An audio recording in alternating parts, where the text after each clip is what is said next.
one nation, under God, indivisible, with liberty and justice for all. Open with public comment. Is there any public comment? I have. I'm Karen Kylius.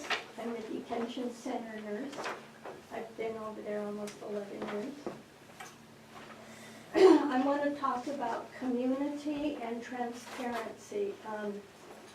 I want the community to know that that the commissioners are not working with the detention centers union, and the staff over there are the lowest paid in Montana. We had a union meeting last week, and we were offered compromises, but no pay raises. And this doesn't affect me because I'm done over there in a few more months. But it affects public safety and the ability of the detention center to stay open. It's run at capacity for the last several years, and it's made money, but the commissioners take some money away to use for other projects. The detention center officers get their experience and training here, but they don't stay. They move on to a better paying job and in another county. And it costs hundreds of dollars to train a detention center officer. And then people wonder why people don't stay in this community and work. And it seems to me like the commissioners are unwilling to listen to the voice of the people and are forthcoming in their meetings and planning. And a good example is the solid waste project. The commissioners found money to pay the staff for operating the solid waste, and then for another wage for a new employee. Detention staff have a lot more responsibilities than anybody here. But not only do they have to do their job, but oftentimes they have to deal with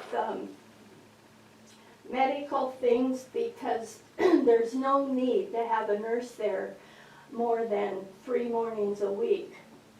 But other issues come up when there's not a nurse there, and the detention officers have to deal with it and deal with any medical emergencies. And there's only one detention center officer on per shift because there's no money to pay for another one. Just last week, there was a fight in one pod, and then over in another pod, there was a guy having a seizure. And the detention officer had to deal with those 2 emergencies all by themselves at one time. It's not safe. It's not safe for the officer. They put their life in jeopardy when things like this happen because all of the other inmates could jump them or try to escape. And I just feel like it's very important for you guys to work with the union and to get these officers up in their pay to where they want to work here and they want to stay. And that's all I have to say. Thank you. Approved Montana Department of Transportation right-of-way agreement equal or greater than the county's subdivision road requirements, which are currently at a width of 24 feet, must be received. So this is a letter from the MDT, our local supervisor at the time, Jeff DeMar, stating that it does meet that requirement.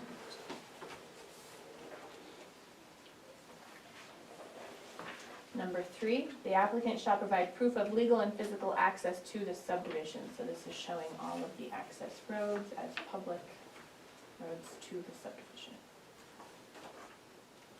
Number 4, Loki Lane must be designed in accordance with the Broadwater County Subdivision Road Standards, stamped by a professional engineer, and submitted to the County Planning Department for review and approval. And just to, for point of reference, Loki Lane is the north-south road that runs between Carroll Drive and Most. A letter from the PE shall be provided to the county stating that the road and any improvements have been constructed in accordance with the approved plans and specifications, and that he or she has completed an inspection of the road and any improvements. A turnaround meeting the requirements of the Broadwater County subdivision road standards shall be constructed within the 1,500-foot distance from US Highway 287, or the commission shall grant them access to utilize the existing Mostad Lane easement to allow for a loop road system. So to answer that question, there is a cul-de-sac there, and this is a loop road system. Even though the commission is not necessarily granting access to that, I think you're all aware of what has transpired through the Mostad Lane discussion with the courts, and so I think it's not at this table necessarily. Number 5, a weed management plan for, and I'm sorry, do you want me to slow down? Okay. A weed management plan for the existing development shall be submitted to the county weed district for review and approval. All specifications and requirements of an approved plan shall be met. So this plan was approved in 2017.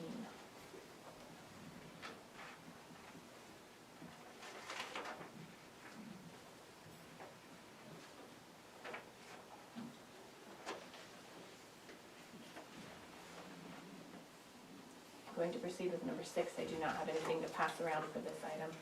The applicants will be required to submit the final plat drawings in electronic format to Broadwater County in ArcGIS, AutoCAD, or MicroStation format. Additional materials may be requested by the county in electronic format to facilitate review of application materials.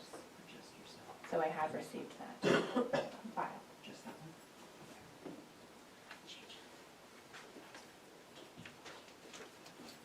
Number 7, there's 2 pages to this. The applicant and the Fire Protection Authority having jurisdiction shall use their best efforts to draft a fire protection plan specifically for this subdivision, in accordance with the Broadwater County subdivision regulations. The plan shall be equally acceptable to the FPAHJ, the applicant, and the county governing authority. The plan shall adequately address the fire risk analysis, all findings of fact, and appropriate mitigation measures. In the event the parties are unable to come to agreement by the final plat submittal, the applicant shall become eligible to provide the per lot cash in lieu fee for water supply, as may be defined in the Broadwater County subdivision regulations in effect at the time of submittal. So there's a letter from Broadwater County Rural Fire District Chief Ed Schindel requesting $1,000. The follow-up page to that shows the receipt of that money into the Broadwater County Rural Fire District Fund.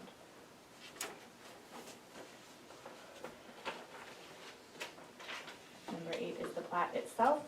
The final plat shall be prepared in accordance with the applicable state survey requirements, Montana Subdivision and Platting Act survey requirements, and the county subdivision regulations.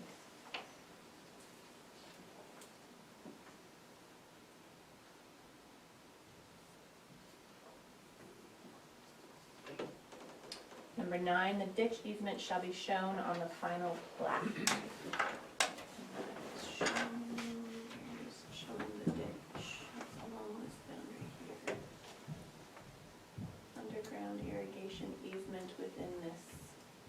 Is this the ditch easement they're talking about? The Montana ditch easement? Possibly this and also this, because this is an underground, this Montana ditch easement, this is, well, the easement is still there, the ditch has not been used for some time, is my understanding, but this irrigation easement still is. So, in any case, they're both shown on there.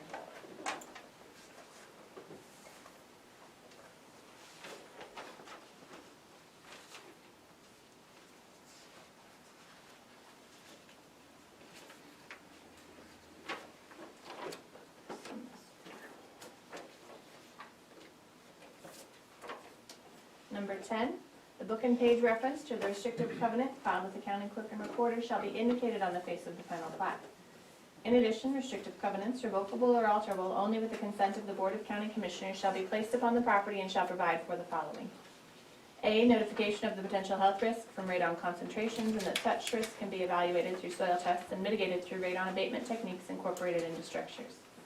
B, a notification that all dwelling units within the subdivision should be constructed to specifications which meet or exceed equivalent provisions in the applicable state building code for this seismic zone, which is Zone 3. C, any additional replacement or relocated utility lines shall be installed underground in accordance with county subdivision regulations unless otherwise determined by the utility provided. D, any exterior lighting shall be directed downward to minimize visibility beyond the property lines. E, a waiver of the right to protest to join a special district for the purpose of providing community water and/or wastewater treatment system improvements and/or maintenance. F, a restrictive covenant binding the landowner, any heirs, successors, and assigns, and all future owners of property within the subdivision, agreeing therein to hold Broadwater County harmless and indemnify Broadwater County from all claims, demands, obligations, suits, causes of action, damages, and liability, including the county's costs and attorney's fees arising in any manner whatsoever out of or relating to the existence, use, operation, repair, and/or maintenance of the following: earthquake fault zone and any seismic activity, and water availability. G, all cats and dogs must be restrained, penned, or otherwise under the control of their owner at all times. H, notification of the presence of agricultural operations in the vicinity. I, each lot shall be maintained in a clean, attractive, and weed-free manner. Noxious weeds must be pulled, sprayed, or cut prior to seed maturity. J, a waiver of right to protest joining a rural improvement or maintenance district for the purpose of road maintenance, mosquito control, or equitably funding parks and maintenance of parks. K, address numbers shall be clearly marked at the driveway entrance to each lot and be easily identified from the road. L, a notification that lots in the subdivision may be subject to impact fees if in place prior to lot sales. Said improvements are not installed, you don't care about that, I'm sorry, we're just doing conditions. I'm just going to read you the entire findings of fact report. 11A, prior to filing the final plat, the applicant shall A, provide proof that all taxes and special assessments assessed and levied on the property are paid for the current tax year, including any past delinquencies. This is the tax bill coming around. And 11B, provide documentation, an abstract of title or platting certificate showing that the applicant is the lawful owner of the property with the apparent authority to subdivide the same, showing the names of lien holders or claimants of record and the written consent to the subdivision by the owners of the land, if other than the applicant, and any lien holders or claimants of record against the land. And that is it for the conditions.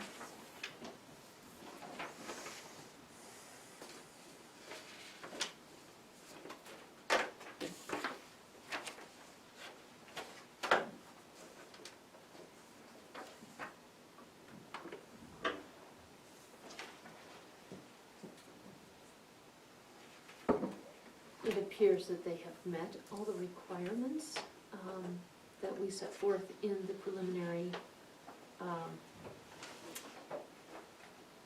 subdivision plat. Thank you very much. So I will move that we grant final approval of the Gebhardt subsequent minor subdivision. Is there a second? Motion made and seconded to approve the Gebhardt Estates subsequent minor subdivision. Any further discussion? Vote all in favor? Aye. Opposed, same. Motion carries.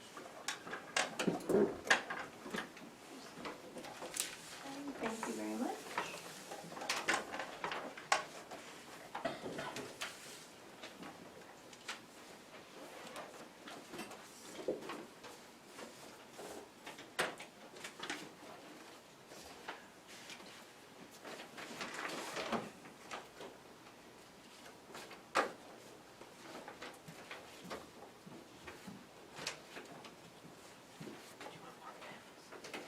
Thank you. I was wondering how long it would take her to come forward. Just an extra pen to expedite the process.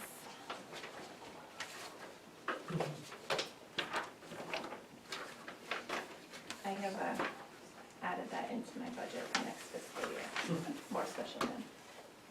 Triple your line item. Right.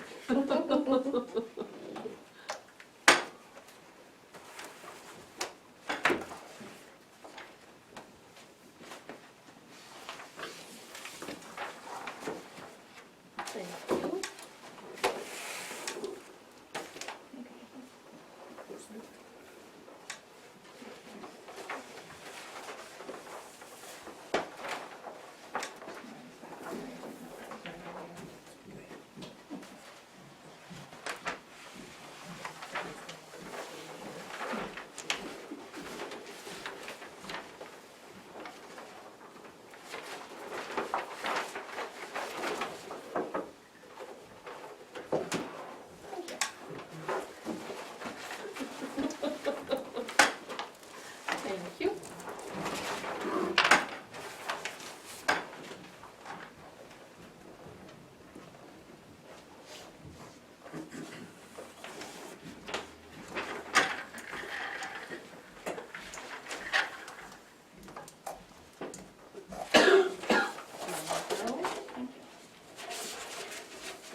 Thank you. Thanks, Nicole. Move on to our 10:30 Trust Board Budget Submission Contract for Review, Approval, Grant Standards, and Bylaw.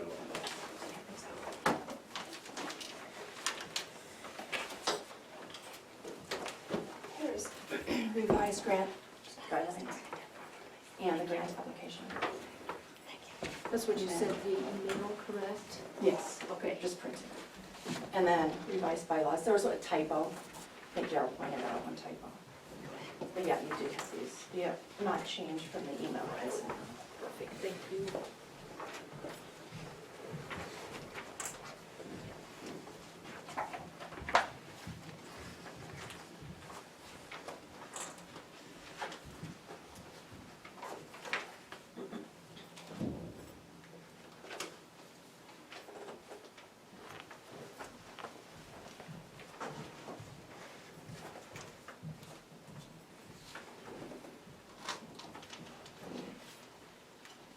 Debbie, where was the typo? Do you know? What's that? Where was the typo in the bylaws? Was it attachment, the wrong number? Oh, okay. It was just, I don't remember. Number 4 maybe? Okay. Was it 5? 4 or 5. Yeah.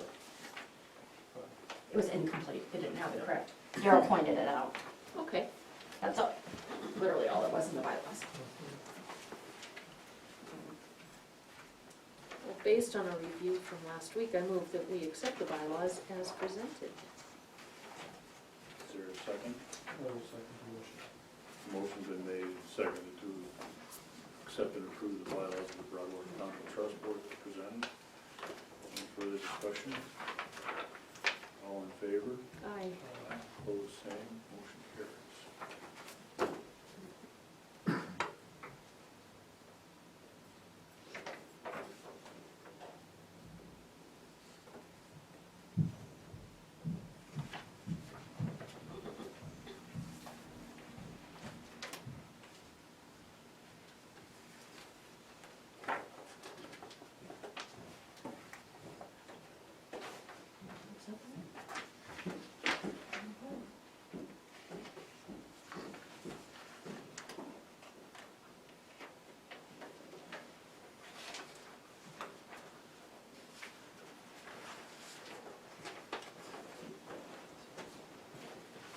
Is there a motion to approve the grant standards?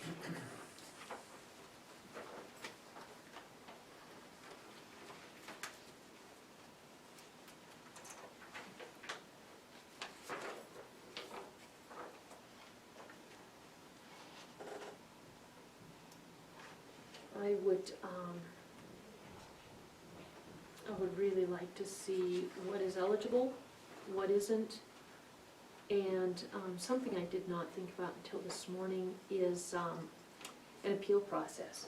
Most grant applications have an appeal process. That might be something to think about.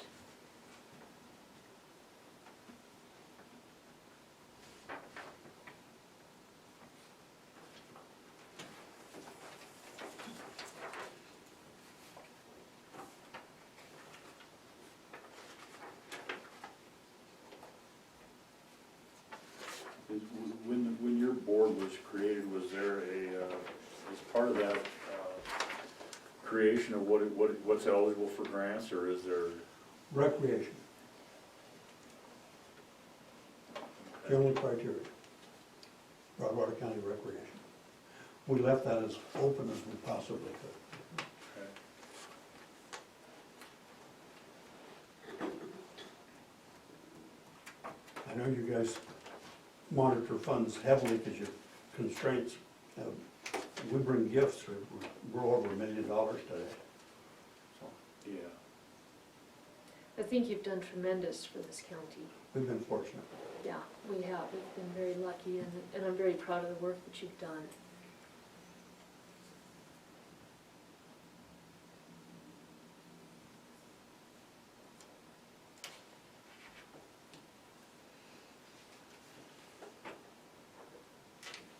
And we'll be making a very small change at the top where it has Virgil's home number. He just informed me he'd rather have a cell phone on there. So I will change that.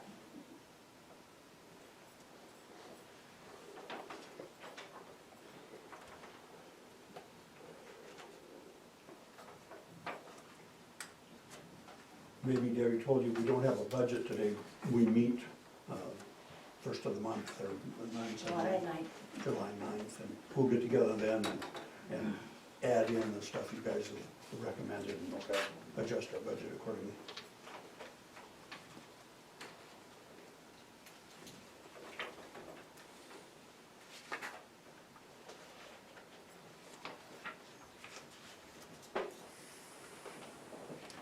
I guess I have one question.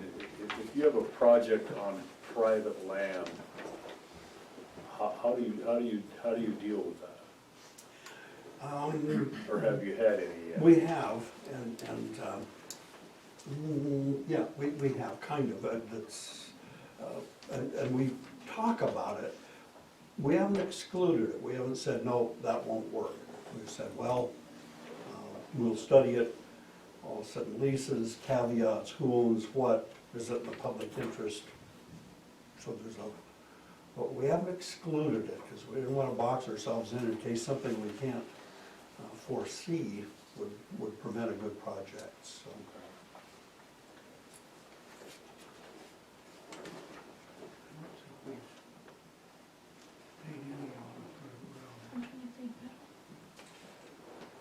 I can't recall. I'm just looking at the history list. I did great.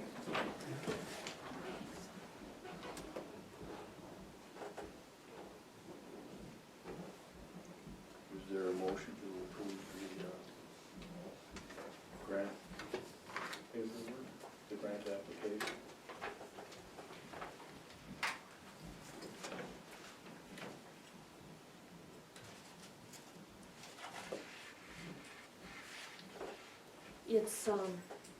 It's lacking specificity for the applicant. I know that I understand the request for keeping it vague.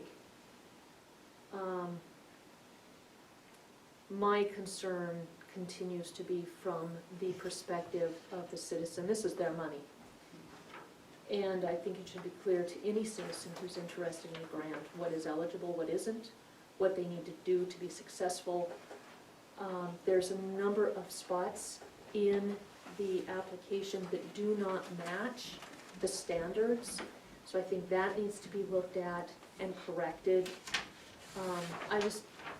I'd like to get this out the door for folks, but it has to be clear for the public who write the grants, who are interested in promoting recreation, so that we don't have any more questions of why did they but we didn't. There's just been I'm responding to complaints from the public, and I'm going to leave it at that, but no, I'm not going to move or vote for this as is. It needs to be, a lot of the things talked about last week need to be incorporated in some way for clarity for the public. Again, it's their money. That's all I'm going to say on it.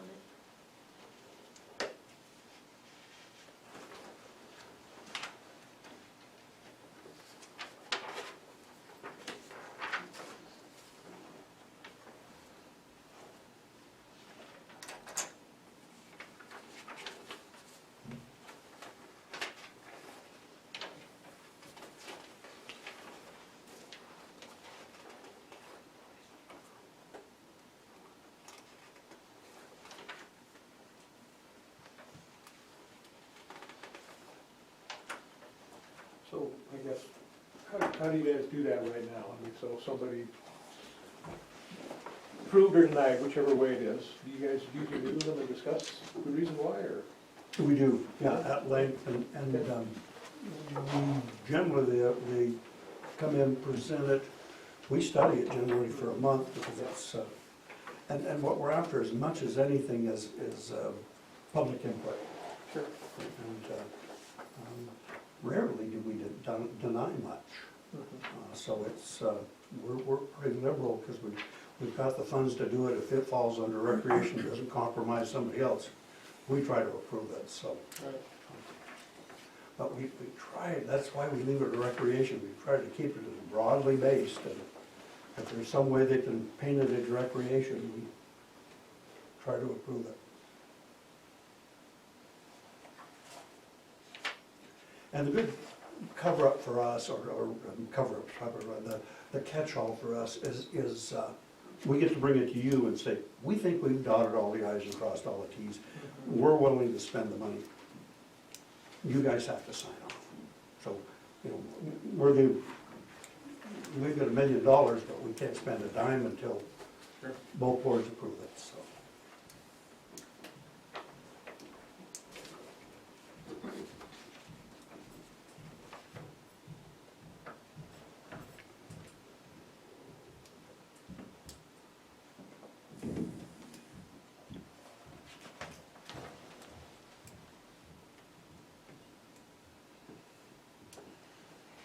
Well, I guess from what I see, I don't see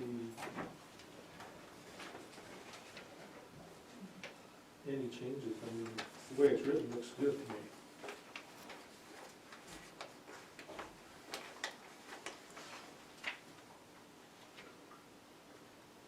I agree with Steve. I'd say 99% of the time, you guys have done your due diligence, and I believe you have acted in the benefit of the county. There have, however, been questions and complaints. I'm not gonna go into specifics in an open meeting to protect the rights of those folks who have complained and didn't wanna come forward. I think for your protection, for your credibility as a board, it's important that you have some of that information here for the public. I want to squelch those complaints moving forward. And for one, your standards state that there are specific requirements. Reports, so you guys know where your money went and it was spent where it was supposed to. The application says it's preferred or appreciated, not required. That language should mirror itself. A suggestion made last week was just take this, transfer it into your guidelines, rather than having two different sets, because the two do not mirror each other in language. That's an issue. One of the places I'm coming from is there is currently, not in Broadwater County, but a very similar situation. There is a lawsuit that's been filed by somebody who did not get a grant, challenged that there wasn't enough specificity, and they're covering that through a lawsuit. I want to avoid that, and I just think that having some clarity here could help us in the future. So again, I think it's just good policy moving forward. So, and I would be more than happy to speak with any of you one-on-one and share some of those specifics. I still won't share their names, but they need to be honored too. So that's where I'm coming from, just so you guys understand.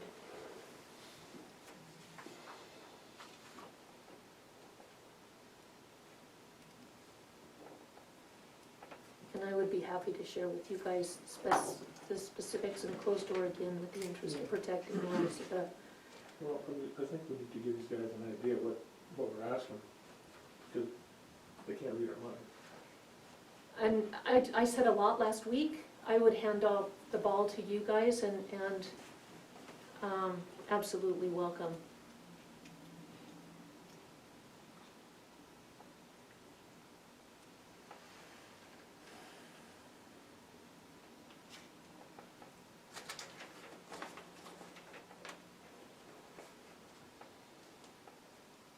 Perhaps we need a joint working meeting. Maybe that would be an answer.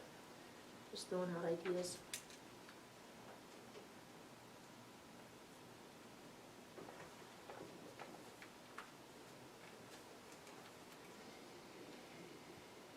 I think that everything that I have a concern with here is basically 7, 8, and 9. What it pertains is to is operation, maintenance, when the project's completed in a management plan.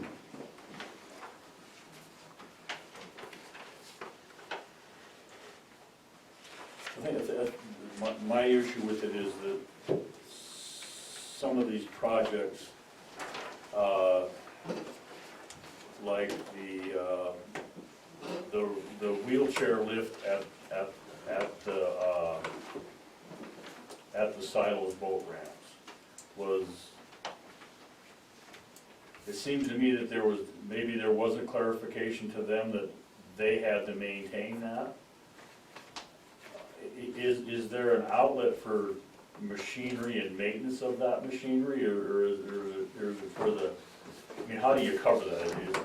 Is the purchase of the machinery involved, and then once you purchase the machinery, the people that do the project have to maintain the machinery? In the grant they submitted, they said they would take over the maintenance. Okay. That was in the grant they submitted, so we just approved the grant they submitted.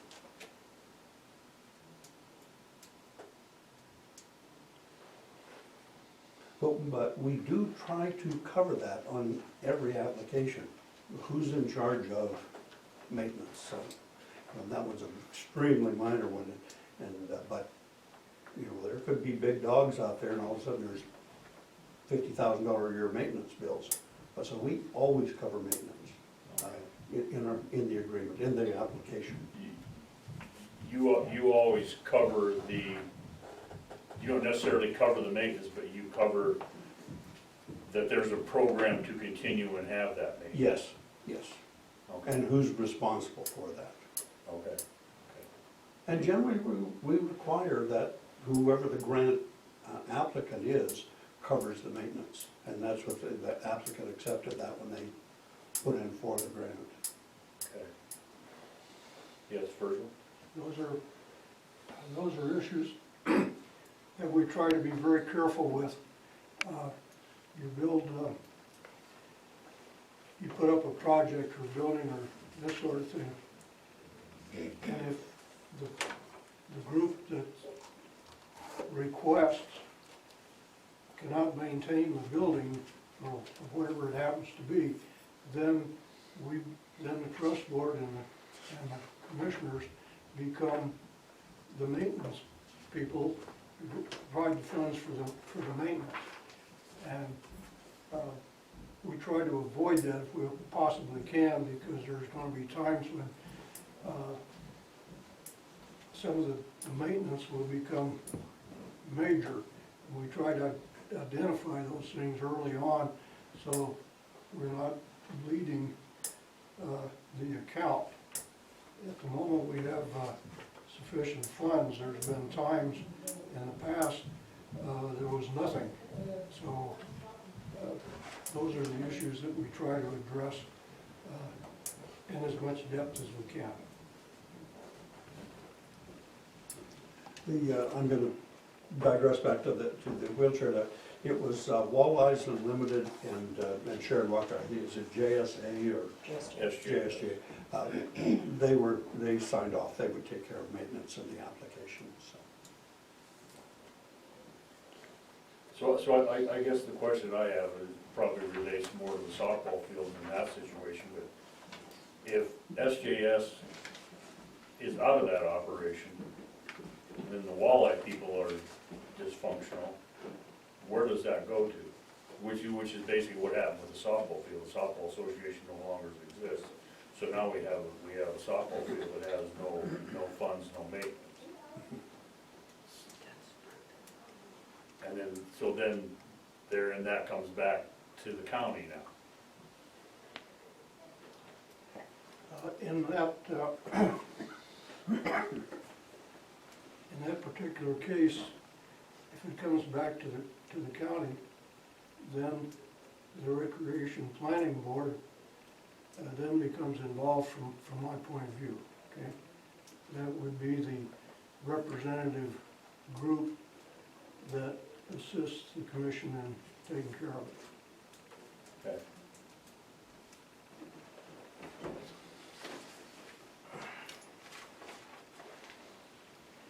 That's not in their charter for the creation of that recreation board, so that wouldn't necessarily be something the trust board could determine. That would be up to us to determine how we would address that.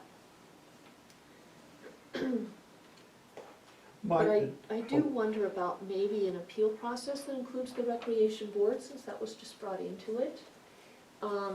So perhaps a number 6 under the goals and standards that states, if any applicant does not feel that their application was given due diligence, they may appeal through this process that includes the recreation board, and then go to the commission and then to the trust board again.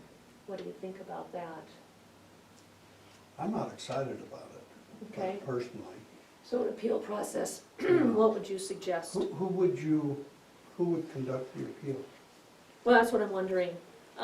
So any grant out there that you apply for, there's always an appeal process, especially if it's concerning public money. So, bike trail.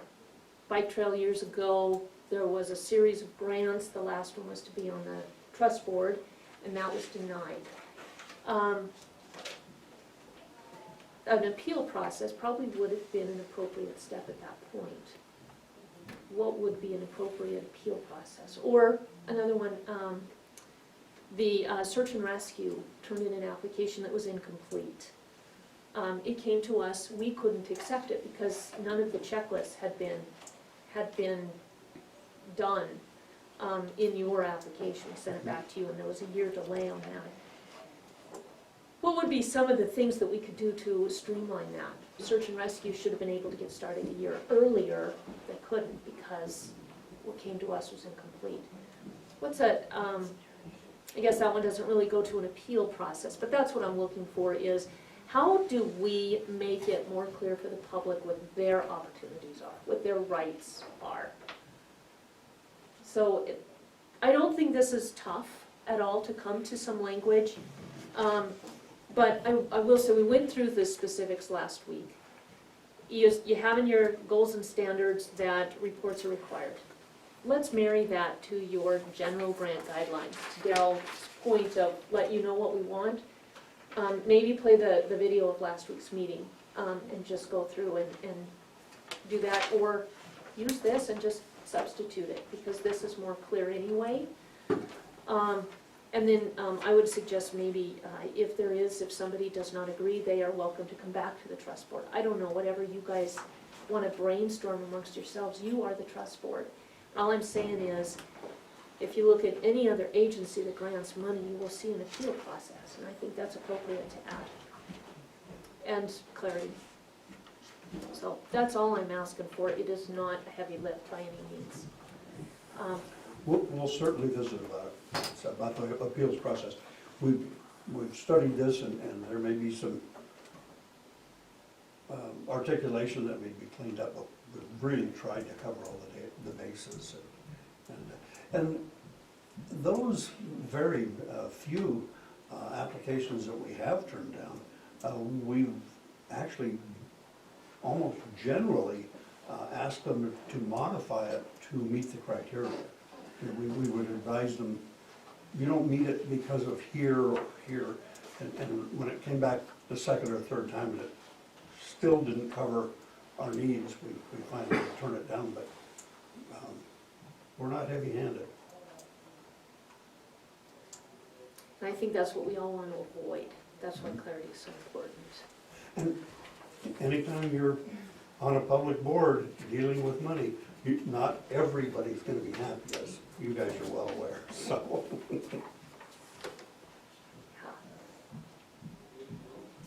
Some of the people, some of the time.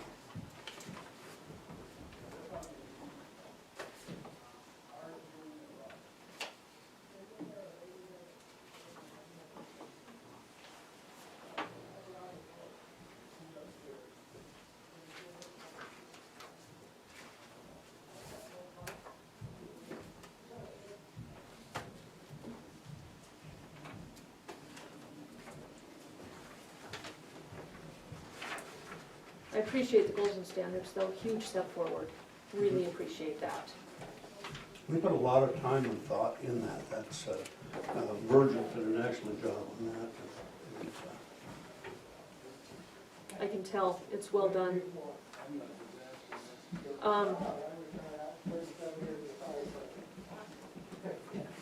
It's very clear. Again, if you guys would just switch it over to your guidelines, I think you'd have everything covered.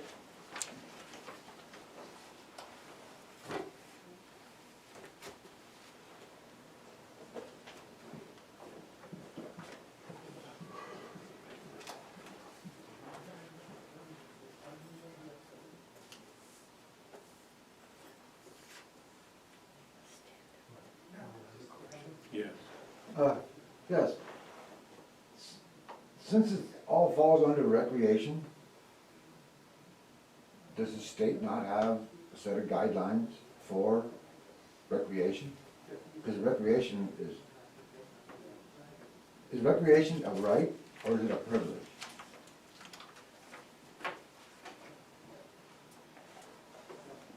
Of the act, yeah. to do, not what you own. You have the right to own whatever you're using to do, but is recreational activities actually a privilege under state law? I don't know. Because she said that it was a right, so I was kind of curious. It would be a right if you can afford it. It should be, yeah. No, the recreation just gets better, figure for it. Well, I think the whole thing with, like Steve said, the whole thing is to keep this as broad as we can so that we can accommodate everything, and I think that this does. I agree with the appeal, but I don't know who would handle the appeal, because like you said, if you bring a project and then those people are willing to come back and continually work through the process to where it finally fits what everybody wants, that's the way, I think, you know, and that's the way that you guys have, seemed to me that that's the way you've always worked everything.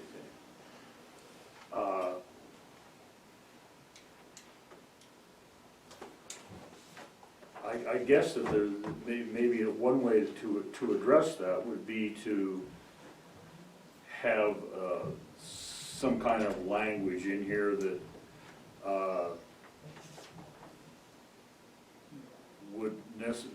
would guarantee any person that when they brought in that first application to continue through the process to where the application actually fits what you guys want and still remains within the boundaries of what they want, within a feasible operation of what they're trying to accomplish, I would guess. I mean, we don't want to spend $700 million on a building and then 3 years later, whatever you were doing in that building is out of fad or whatever it is, or that activity dies off, and then you've got a building that's built for a specific person that no longer has a use. And I think that the trust board has enough sight to see that. Some people applying for grants don't have that sight. And it's pretty hard to tell them that when when they're asking for money and you're saying, well, that, it's a good idea right now, but in 3 years or in a year, that whole activity may have disappeared.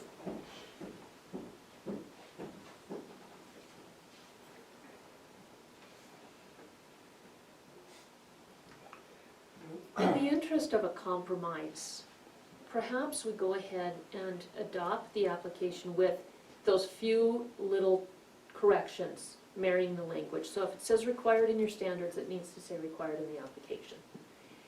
If you would make those corrections, and then we revisit this either this fall or this winter, and sooner if there are any complaints, I would be good with the application to give you guys the tool to start moving forward. Hopefully you have some applicants pending, Hopefully we do. and if not, maybe these discussions have sparked some thoughts in people's minds of being able to pursue some activities. I think What that's is a that? good compromise, and we're always open to. Do you guys agree with that? I would agree with that. Okay. Did you have something else, Virgil? No, I just stand up, sometimes I can hear you guys a little better. Sorry about that. Okay. Yes, Al? So, since the trust board has such a high percentage of success and favorability, what are out of curiosity, what are some of the issues that some people have that haven't received being able to get grants or assistance from them? Is it trails, is it boats, is it It runs airports? the Is it- gamut. Pardon? It runs the gamut. So it's not one specific area, and the common issue has been lack of clarity. They didn't know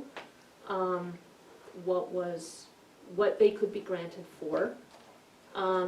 They didn't feel they were, they wanted clarity. I'm just gonna leave it at that. No, I was just- Yeah, and they just didn't feel that there was the clarity. So,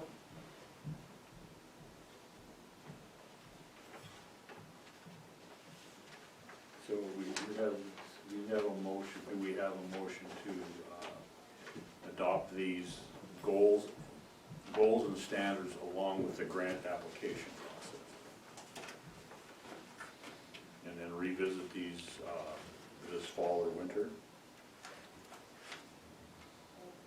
Is there a second to that motion? is there a first? The first? Yeah, first. Well, see, you wanted to have some, you want to visit this sooner than later. Well, we're approving it, You're right. that's the compromise, is to Right. go ahead and approve it. My friendly amendment to your motion was going to be, and hopefully will still be, that we make sure that conflicting language Right. is substituted for complementary We can language. fix Because that. right now we don't, yeah, that's an easy We one. can fix that fairly easy.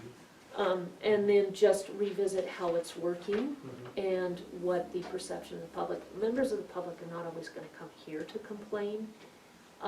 Many of our folks are working, raising families, that kind of thing. Yeah.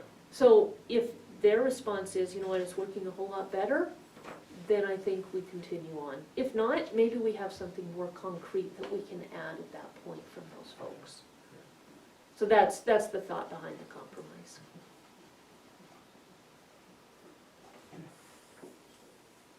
So do we have first then? I guess it's a motion to approve as they are with some of the small language changes. Yeah. Revisit it here this fall and make the changes as necessary. Is there a second? I will second that. Motion's been made, a second to approve the trust board goals and standards and the grant application with some minor tweaking, and also to revisit in the fall. Is there any further discussion? All in favor? Aye. Opposed, same. So I think, Motion carries. I think early on in the process, when people come to you with a proposal, I think you probably just need to say yes or no, you know, rather than get into the process and, you know, get shot down, get discouraged. Or maybe help them along to say, you know, this would be good if you include this, or, Makes sense. you know what I'm saying? I'm just looking at it from my perspective. If I was applying, I'd want to know upfront if you even had a shot at it. And we do get quite a few inquiries. I'm sure you do. Oh gosh, reoccurring ones is they want to buy a pontoon boat and start a business out at the lake, you know, hosting parties on it. And we kind of go, I don't think so. That's, Yeah. All right, sounds good. Thanks for all your hard work, you guys. oh, Thank you. I've got a couple other minor things pertains to our stuff. The land we picked up from Bureau Rec, we're very close on the leases. Our attorney Simon has said he's very close, so we'll close that out shortly. In your responsibilities, is the National Parks and Recreation handles those leases now. They require a biennial report. And I'm sure you guys, you know, Mia brought it up to me and said, oh, by the way, and so I'm kind of going, oh, I think you dumped the leases and probably that biannual report on the recreation board, and then 6 months later, the leases came back to us. I guess I would like authorization to hire Mia, and then I'm just scratching the surface here, to be able to provide that biennial report to national parks. I don't have any dollar figures, but we will follow up with that. I'll let you know we're gonna be coming in to get out the okay for that. Only Mia knows what that entails. I had a conversation with Mia about that specifically, and what her suggestion was, and it kind of marries what Steve is saying, is, she said, you know, why don't I do the first biennial report, and then you can go ahead and take that in-house, because at that point, it's really just cutting and pasting and updating. That would go to the rec board. No, the rec board is all volunteers, so you wouldn't put that on them, but what I would think is we would probably have somebody on our staff that would pick that up. Perhaps depending on, you know, the reports, after we get the first one, it might be something that we want to keep with Mia and the trust board to revisit it at that time. But since she did all the work of getting that land, it might be a really good idea for her to do the first iteration at least. Yeah. And does that, how long does that carry I on? don't think so, from you guys direct. Probably indefinitely, or a chunk of years, I don't know, 10 years-ish. Mhm. Steve, do you know, is that report a indefinite? Is there a time period where that report doesn't have to get submitted, or is I don't that think so, I think continually that's have to get forever. submitted?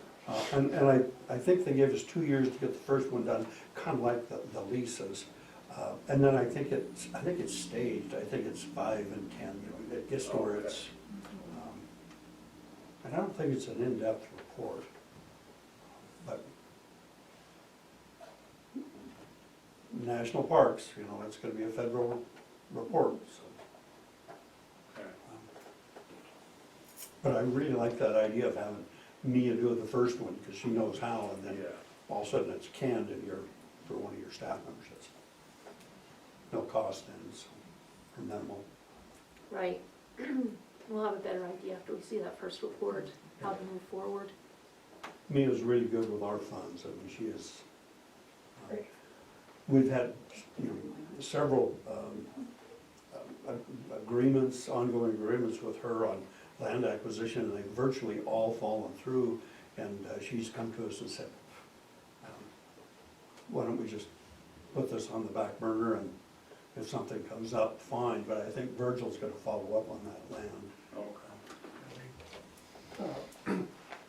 With the disapproval of the grant off of the Indian Creek Range, it was recommended, I think Mia recommended that the gun club try to go to the BLM and reopen a request to take a look. And we're at the moment assembling a packet of for the presentation, which will happen sometime late July if we get it.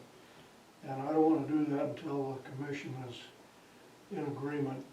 What we're going to do is ask for a strip along the east side, which is about a quarter mile wide, which will give us enough space to take care of about every kind of shooting activity that people want to try. At the moment, we're pretty well confined, and we'd like to be able to have enough property to spread out. We used some of the vacant property to put the archery range in, this was several years ago, and now we don't have space to move one of the shotgun ranges, so that's the fundamental reason we'll do that. So if the commission is in agreement, we'll move forward toward the end of July. If I may, Virgil, so the commission supported the first request. Yes. I think it's absolutely brilliant. Why does Mia think that when the county was not successful with BLM, that Rod and Gun Club would be? Is there a reason? I have no idea. Okay. It's just, maybe we can come up with a better argument, we'll see how it works, okay? Yeah, well, whatever support you need, I think it'd be pretty easy to Yeah. get that from Okay. us. We'll keep you So, informed. please, thank you. Thank you. One final thing is the master plan at the Fair Rodeo Grounds area. There's been some discussion, and I worry that some of the complaints we're getting is perceived procrastination of our board on advancing some buildings, and I know there's some pent-up frustration from the boards out there saying, hey, we've got some money, we need some help, we want to build some buildings. You know, the trust board told the recreation board, I think oh gosh, was it February, Nicole, that we think a master plan would be required. And here we are in June, end of June, middle of June, and we're still not down that road very far. It's been discussed, and I guess we would like a letter of recommendation. Would you like us to take that over? Would you like us to use our funds and proceed with that master plan? We're not gonna use local volunteers, we're gonna take certainly input from all of them, but we're gonna hire a professional firm. That's a big deal out there, that could really be an asset for the county, but we don't wanna spend several $100,000 to find out we went the wrong direction. We need pros out there to guide us. If you'd like us to proceed that way, let us know. I would be very inspired, and I think we had this, I think that it'd be very important for us to do that and get it going and try to get something out there so that we have something so that person has something that they can present, have a placard or a display or something in the 4-H building at the fair, telling people this is what we have, this is what we think we might want, what do you want and where do you want it and how do you want us to proceed, because if we don't, that's the best time to get the input from everybody that uses the facility. That's a And very good if we idea. don't include a broad spectrum of people, just like I said, the best thing we can do is give everybody their own building, and that's not gonna happen. Yeah. I think that's exactly what we need to do. Totally agree on 100%. Yeah, absolutely. Yeah.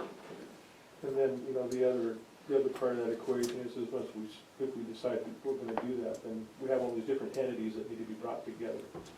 And I think this person that you're thinking about is probably the person that can do that.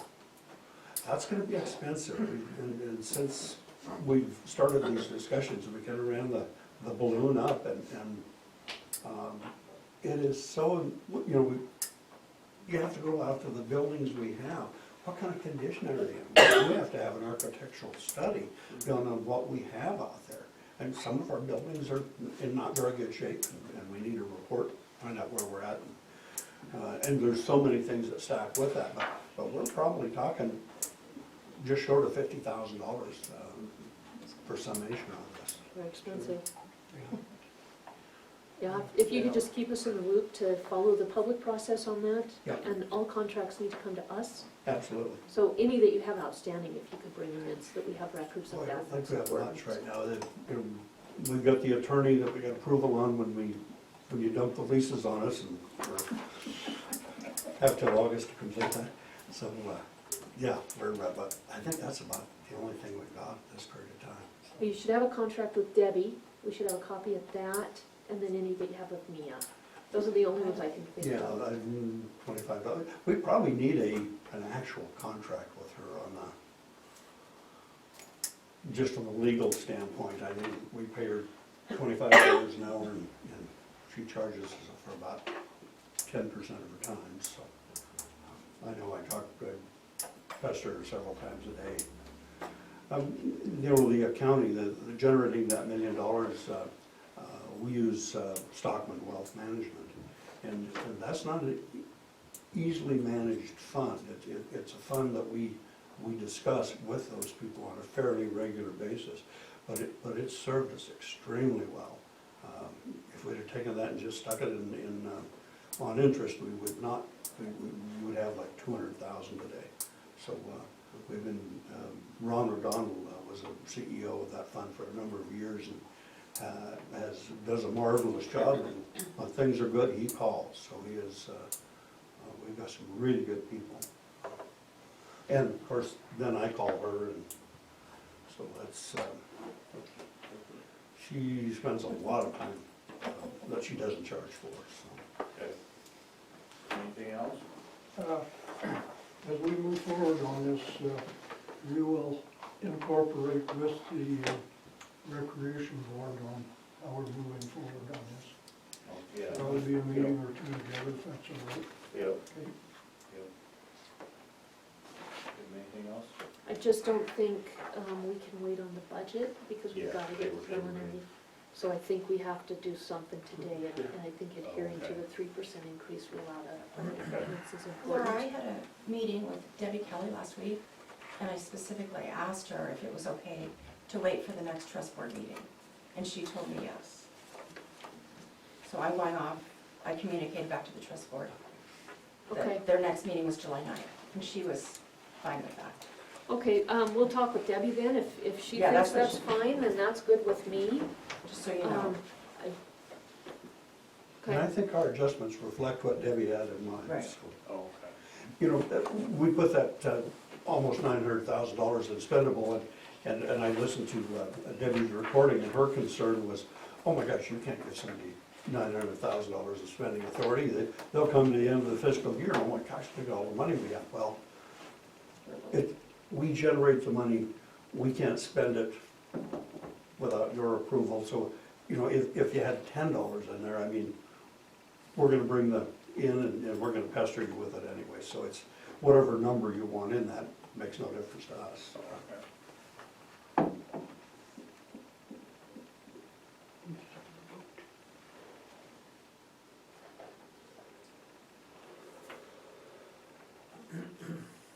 Yeah, and talking about the fairgrounds master plan, would you think that that's gonna fall under professional services or contract services? Contracted. Contract. You think? Debbie Kelly and I had a conversation, what is the difference? Mhm. And I'm thinking back on her email to me after we met last week. She was explaining accounting, whatever. Professional is lawyers, accountants. So I would think this would be under professional then. But maybe there's some gray area. Can we merge those two accounts and have it? I asked her that already, because I did a request last week, and she said there's the bars Yeah, accounts of, for local governments. right. And they determine which object codes you shall have in your budgets, and it defines what they are. So we can't arbitrarily Can't combine, merge those. right? We'll get clarification Yeah. before. And I guess in my mind, I think you're gonna have to sign a contract with this individual, right? Yeah. I don't know.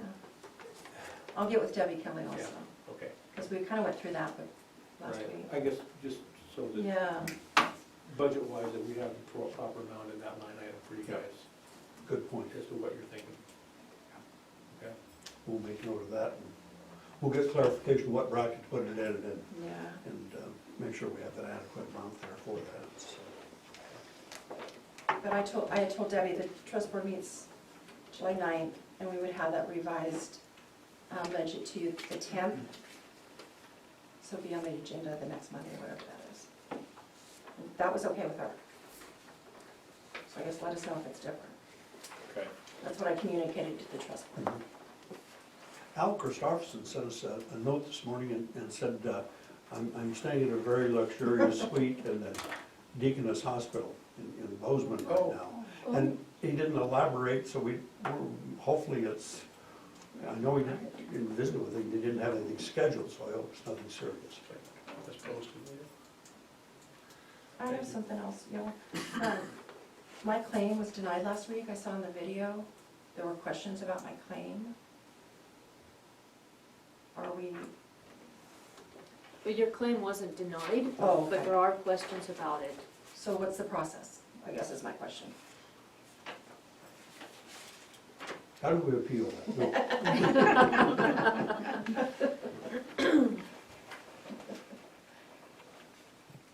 Well, I just didn't know the formal process. the question was why we're paying you to attend commission meetings. I marked that down for the commission, or for the trust board. You guys see me in here when you're talking about solid waste or whatever, that has nothing to do with trust board, that's just me as a citizen.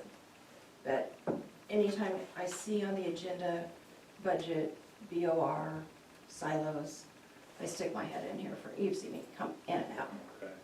So I kind of just keep a running total of each month. Even though the trust board may not be listed as the agenda, it may be an action item that they need to know about. And Yeah. certainly that has come up. Debbie does track her hours, and we do discuss those, and rarely does she charge us. Like today, we gotta charge us today, because she put this all together. Charging for the prep work, fine. When you guys are on the agenda, of course, we're meeting with the board members. And then what you task Debbie with after that meeting is up to the board members. But I'm not comfortable paying people to come to commission meetings to sit in on behalf of their boards. We appoint the board members. It's up to you guys if you want to come in and sit in. And we would certainly support anybody coming at any time, but I am not comfortable with using public funds to pay someone to come and listen in. Again, trust board agenda, that's the trust board members we appoint. BOR, silos, absolutely come and listen to the video, whatever you like, but I'm not comfortable. I said this last week, with paying somebody hired by a board to come and listen in. Come and listen in, but I just don't think we should be paying that. Where's the line? Who do we pay now to come to meetings? So it was not the full claim, it was just the line items of coming to commission meetings. And we have had that discussion, and Debbie does sit in here on her own time, a lot. But, you know, she serves on as secretary to several other organizations, so anything that pertains, she's sitting here, she's not charging the trust board for that. Okay. And we monitor, good call, I mean, we monitor that, we discuss it. How much time did I just spend? Well, I charged her for an hour the last 2 months. I mean, it's really been negligible, very little time. I get that, I appreciate that. But I can't justify it, paying for someone to come when it's not. If she were a contractor and we specifically had Debbie Randolph Trust Board on the agenda, then yes. Or Sean Higley, WWC, yes. Jerry Grabentz, Great West Engineering, yes. But for a citizen to come and just listen in, no. She doesn't charge us for that. Right, except for coming in to listen to BOR and the silos. That is not Debbie Randolph Trust Board called to a commission by the commissioners, or called to a commission meeting. It is a citizen coming with the idea of doing a better job for their board, but that shouldn't be covered and paid for by the citizens of Broadwater. I'm not charging for that anymore. I'm sorry, but it's just, I can't justify it with the people's money.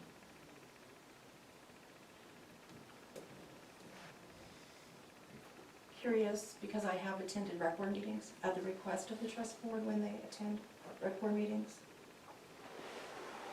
Not unless the trust board is part of the discussion, in which case it should be members, is my opinion on that. So if the rec board wants to work with the trust board on a Right, like last project, month we were on the agenda. right, then it should be the board members, and afterwards, the board members can instruct you, would you please get this information or put this together for us and pay for that time. Quite often, we will, if we find, not unlike the recommendation on the master plan, we asked Debbie to start setting in on the recreation boards because we wondered how they were progressing. That's been laying there for a few months, and now we're getting egg on our face for no advancement on it. So we asked Debbie to set in on the rec board to find out how they were coming, and if there was something we could do with it to advance it. And she did report it back to us, and how we're going to advance that is we're going to take that over, so that's why we had her at the rec board meetings. I don't think it'll be a regular thing. If it doesn't pertain to grants or things that are necessary for us. It was strictly that master plan.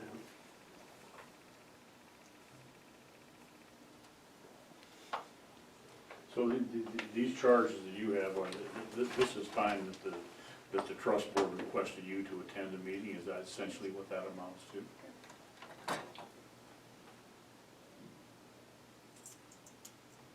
In all of this. No, that's separate.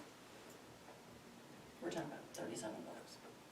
Are we talking $37? 37.50. An hour and a half over a month. It's not a lot of money, I it's kicked the in principle. 50 if that.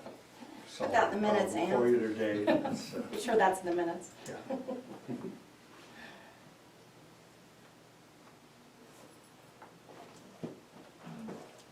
I think that's a necessary thing. She needed to attend those recreation board meetings to find out where our requests were sitting. That's,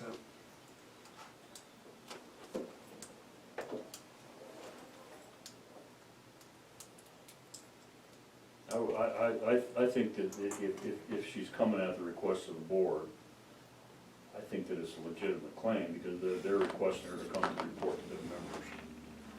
But where does it end? Now we've got the door open to paying every board being open to having a hired secretary, and two, all of those secretaries now being paid additional money to sit in on a variety of county boards. So the fair becomes recreation, rec board for sure, commission meetings, anything on our topic could be defined as recreation. I just think it's a slippery slope. I am not comfortable with that at all. I am not debating that it's a good idea. I just don't think that that is a good expenditure of public money, and I think we open the door to a very slippery slope. Yes, So, $37 is not worth the time for you guys to be, that's a very wide paintbrush, saying every secretary and every board now has authorization. We're talking $37, but that's an hour and a half in a month. well, there's two there, but it's not the money, Steve. It's the principle. It's the smell test, and it is the precedent. We are We setting a requested it. dangerous precedent, in my We opinion. requested it. No, I'm not sure that that's okay, but, Had the board not requested it, and she had attended and then charged us, we asked her to attend. So we feel we are responsible for that money, and we think she served us well in those meetings, so. That's our defense on it. And I think it should be approved.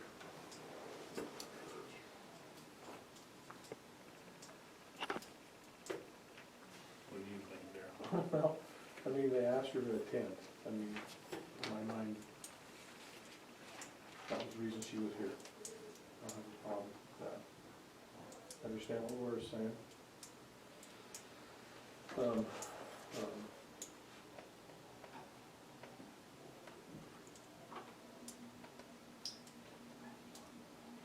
I think it's a legitimate claim. I think we should pay the claim.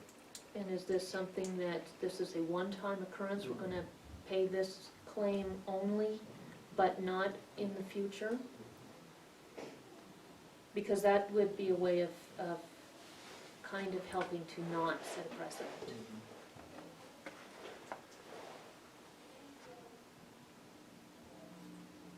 Yes. Again, if we see that she needs to attend, let's say, back to the recreation board meeting, and we're not on the agenda, but we can't attend, and we say, would you go on our behalf and tell them this, this, this on their last request? She's an employee, she's going at our behest, So, you know, if this is a one-time thing, you're pulling us back to where you're eliminating our effectiveness if we can't rely on a secretary to cover us. And as $37 shows, we don't abuse it.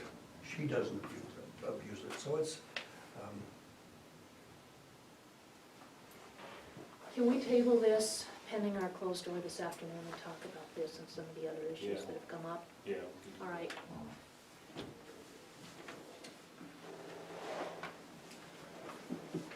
Okay, thank you, folks, thank you. appreciate it.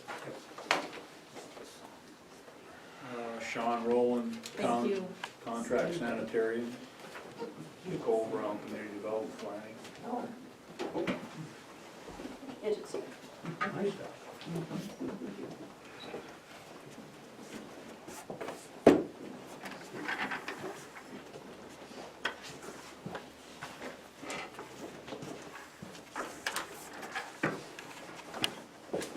Good morning.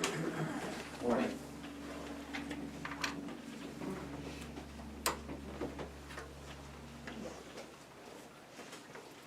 So Sean and I came up with a list.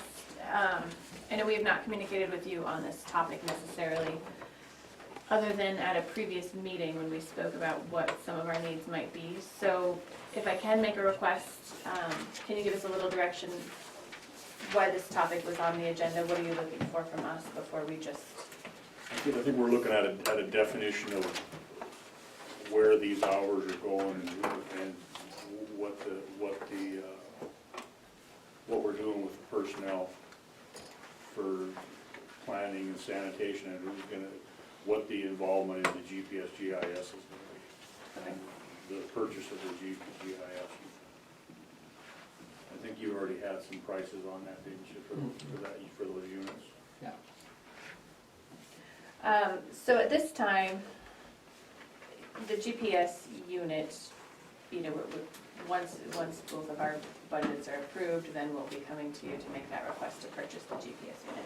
Right now, we simply have prices on it, but being towards the end of the fiscal year, it's just, we're not going to purchase it until the next fiscal year. As far as a person, Sean and I did have a conversation on what would this person be doing and how many hours are we thinking, and I think we came up with roughly 10 hours shared per week between our two departments. Is that correct? That was kind of the number, between 10 and 12? Per department? Well, I don't know if per department. And maybe that was our discussion. Maybe you were thinking 10 for yours and I was thinking 10 shared, but. You're talking just GPS, sorry. Well, you know, GPS, there's, I know we spoke about it at a previous meeting on GPS and GIS. There's just not enough work right now for me to justify giving this to another person. My office is very, very slow right now with GIS work. It's busy with the planning side and community development, but GIS, I get maybe one address per week this last month, and that's never happened. So it's very difficult for me to say that I would have enough work for this one person to be assigning addresses more than, you know, doing the GIS work 4 to 5 hours a week at this time, based on my workload now. So, yeah, maybe it was, now that I was thinking as a whole, how much time a Oh, sure. person would, not just GPS and GIS. Now, from my standpoint, the idea would be that we would continue GPSing in all the drain fields. That's what Julie was doing. We would continue to do that. And well, this afternoon I'm going to do 4 or 5 inspections of drain fields. And so for each drain field that we do work on, we're going to have an hour in the field inspecting it, and then probably should have an hour back in the office taking that data and doing something with that data, meaning making a map, showing where the asphalt drawing, that type of thing. Ideally an hour. Like, you know, if you start looking at how much we charge for permits, we don't want to exceed that hour. And so we would have to streamline that process, which will take a little while with a new unit, that type of thing. But ideally, that's what we would do, and that is something that potentially an admin person would be able to do instead of me having to do that. They potentially could if the data is brought in properly. So, like this week, I probably will have 5 or 6 of those types of files that will need to be completed. And if we look at how many permits were issued maybe last year, I'm going to throw out like 150, so we'd have 150 hours over a year just for doing that type of work. But that's also something that the sanitarian could be doing. So that from when Nicole and I were talking about it, the GIS and the GPS work from the admin person is probably not their highest priority of work for us, because we both would do that and probably can do that more efficiently at this point. Now, if the right person and the right fit were to be there, we could definitely use that person to do that work. But right now, what we need help with is more of the admin type of help, which is answering the phones, letting people know where we're at, when we're available, printing, scanning, mailing, the standard administrative help for sure. And I think that serves the public the best, because I think when you get voicemail, when the public gets voicemail, it's very frustrating. I know I'm always frustrated when I go straight to voicemail, and then it takes days for somebody to respond. So I think in our discussions, the GIS and GPS is not the priority. It's more really just being available to the public and getting the documents and materials out to them. And that will save both of us a lot of time and effort and make us definitely more efficient for you. I think that's what we had talked about. I don't think you guys were privy to it. What we talked about last week and the week before was where the administrative assistant work is needed. And so what we were talking about was a shared full-time person between sanitation and planning. That person could pinch hit with the phone calls, with the copies, with the addressing when somebody comes in, just hand them stuff, not to do it. But then also, we had compiled from all of you guys, including Mary, how many hours you would estimate would be needed for GPS and GIS, and we threw that in as one of the items that would be included on the job description. So they'd be trained in that, but mostly administrative assistant. Does that help in understanding where we're at in the question? So we think there's 2 employees, so we have one person who's moving away to another state, and that position will be filled by another employee, so it's a wash. And then we think we need one more full-time person. So with all the needs, throwing together GPS, GIS, district court, public works, administrative assistant, and finance assistant, how can we take all those needs and put it into 2 FTEs? So what we came up with was sanitation and planning, 1 FTE, that includes any GIS needs. What do you think, does that help with your conversation? I think what the tricky part about the GIS and the GPS unit is if you're not using it, then you're never going to get proficient with it. Even I think about, I used the unit that Julie has upstairs. I used it for 6 months when I was working in Maryland. I can't get it to work because I'm guessing it's user error. It's probably not the unit, but so if you're not using it, you're not going to get proficient or even remember how to do that. And so I think from my standpoint, I don't see someone doing too much GIS or GPS work until it's really one of their major roles. So really, you just anticipate them being able to work with the data that you collect? And even at this point, probably that would be just something if they were showing the capacity to do that. Sure. Gotcha. Yeah. So I don't see that being much time even. So you think it would be very little time and perhaps not even something they should be doing, because without doing it consistently, they really would not have a knowledge base? Right. Okay, so that would be something both of you would continue Yes, I think in your departments? And in our discussion, it really, I have a need for a GPS unit mostly for the roads, but for addressing, it's just not feasible to go out and GPS every address, you know, to actually go and drive. I mean, that just takes way too much time, so I use aerial photos and, you know, lots of surveys and maps to try and pinpoint a location to assign an address. So, new roads and subdivisions, I could certainly use a GPS unit. Addressing, no, I can't think of anything else that I would be using the GPS for that this other person would be using it for. And I know that was part of the discussion with Mary when I was here, you know, it seemed like it would be a possibility, but then to really sit down and focus on it and think about what your request is here, I just don't think that it wouldn't be worth the time to train someone to do just a small amount of GPS and GIS work. It would be mostly administrative assistant duties, answering the phones. I know for myself, when I'm not in the office, you know, someone answering the phones, but it would be a matter of finding the location. You know, I don't really have room in my office for another person. Would they sit at the desk? Filing, I would love to have a planning board secretary.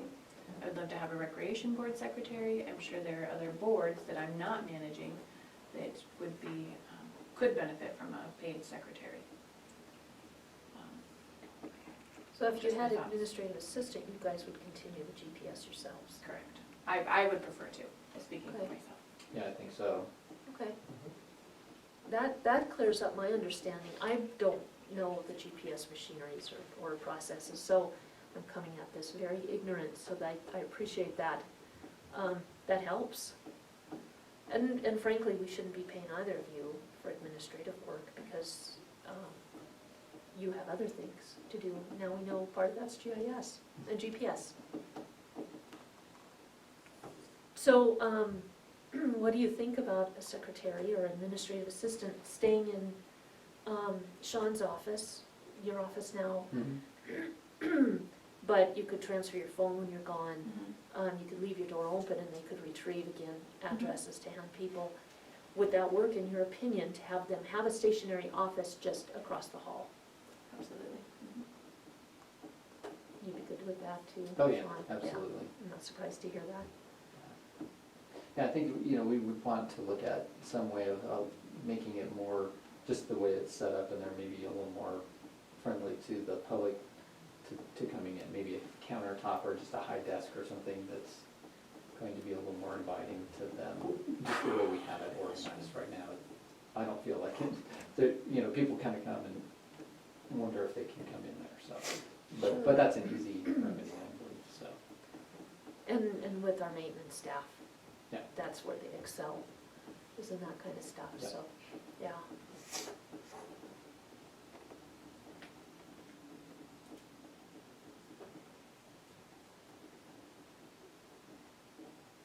And then, as far as the planning board secretary, I think that's essential. You and I have talked about that.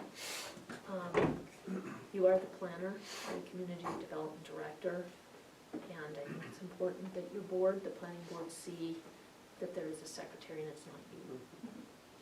So, we don't really need this position to be a full-time employee, do we? To cover when you guys aren't in the office and do administrative work, what do you guys think? To be honest, I mean, if we were to split this down the middle, I just can't say that I would have enough work for 20 hours worth of a person, if that's what you're asking me. Right. That's what I'm Except asking. for covering when you're not in the office,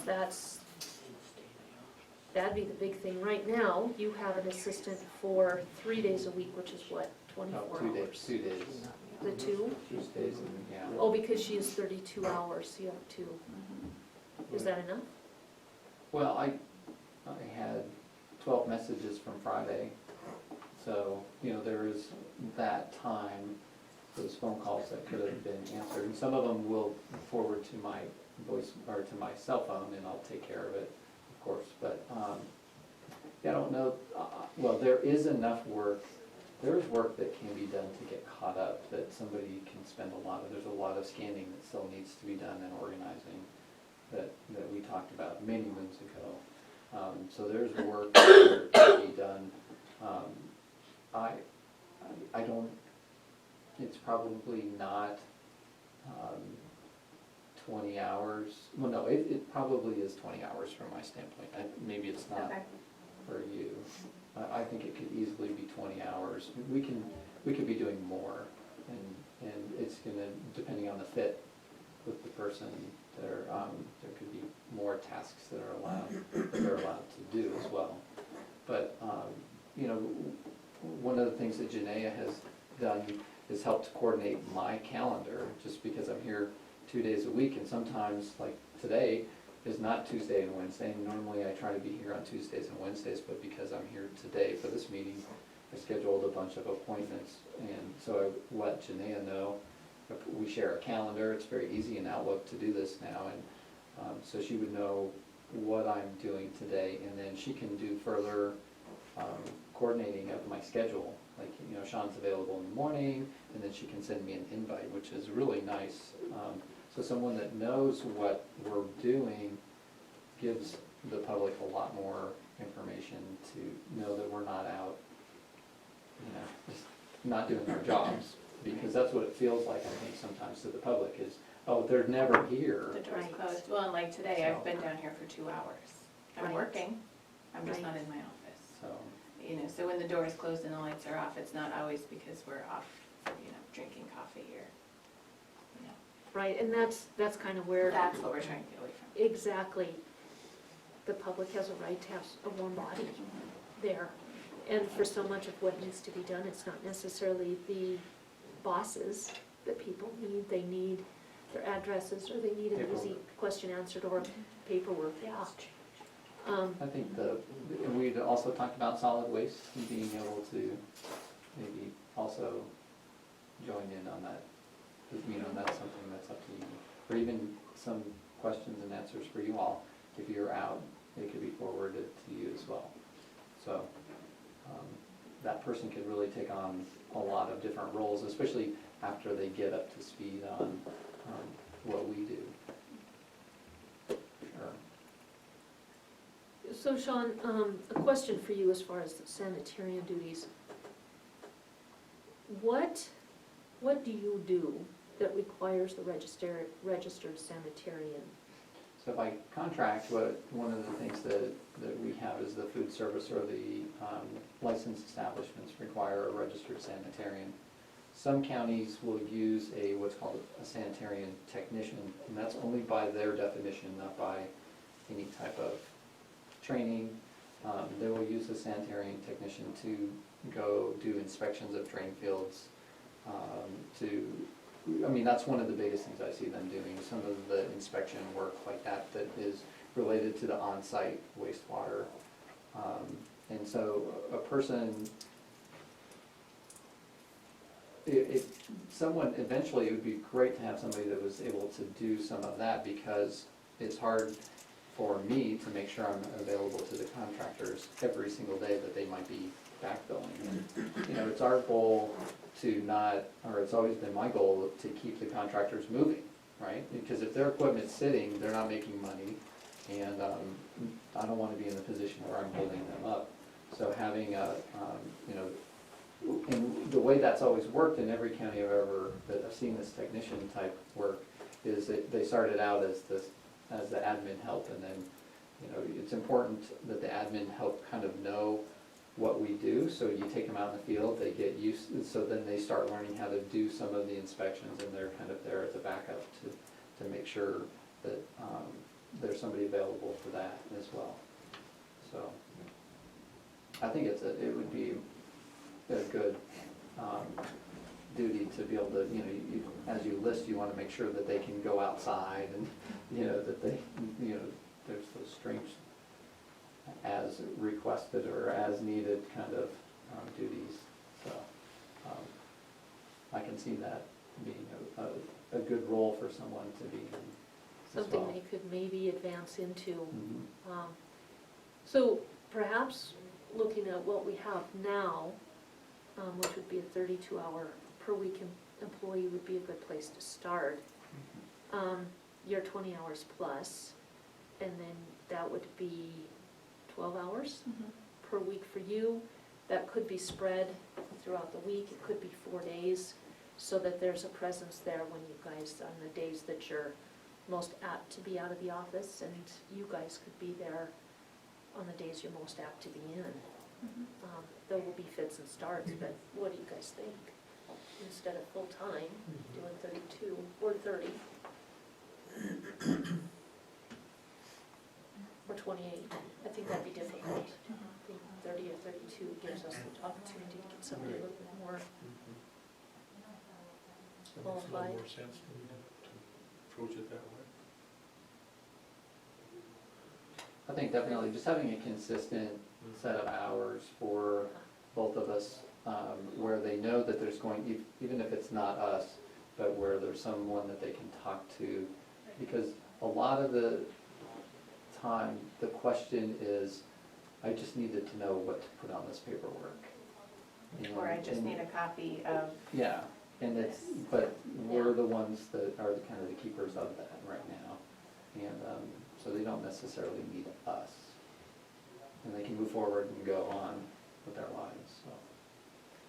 Nicole, for you, the community communication aspect, would that be something where even just the 12 hours would free you up to be able to get some of those postcards done?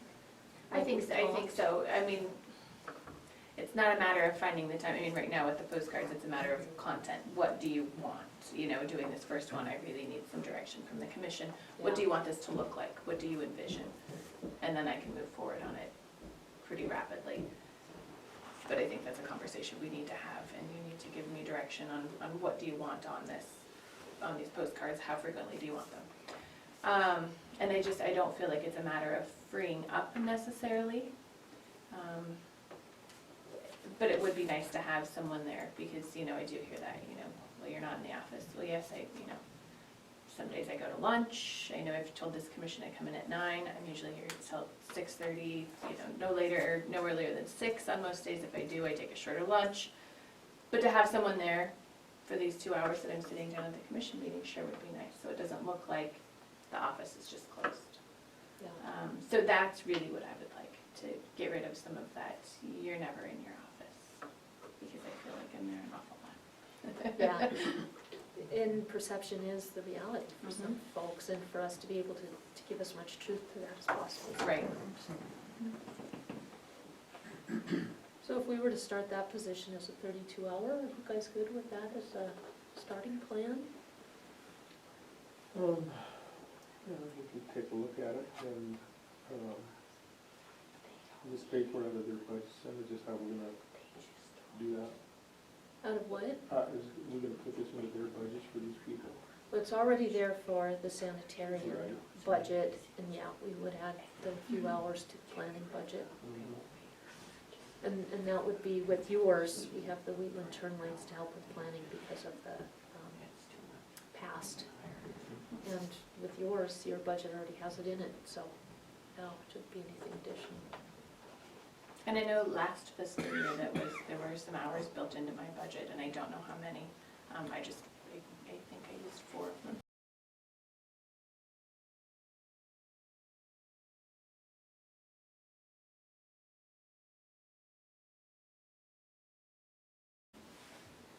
Yeah, there's a leftover of vacancy savings that we can move forward.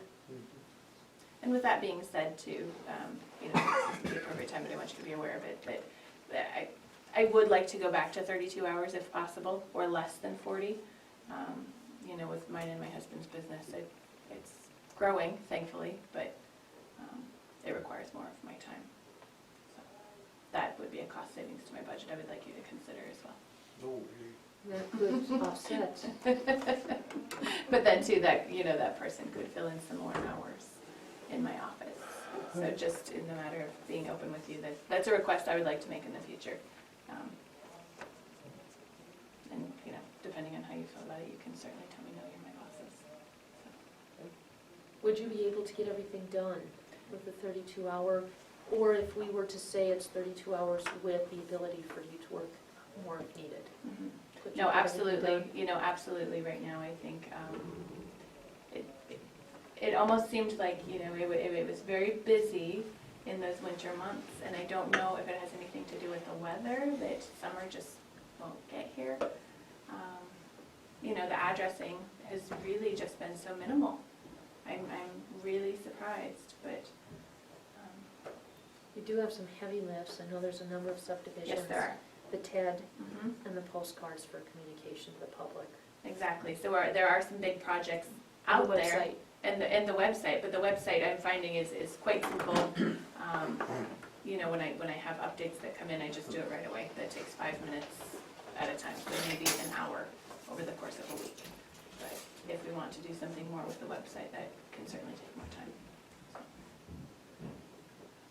Well, I'm willing to try it, if that is, if you think you can get everything done, and we can always go back to 40 if you can't. I just, you know, I'm thinking in the interest of saving the county time, or saving the county some money.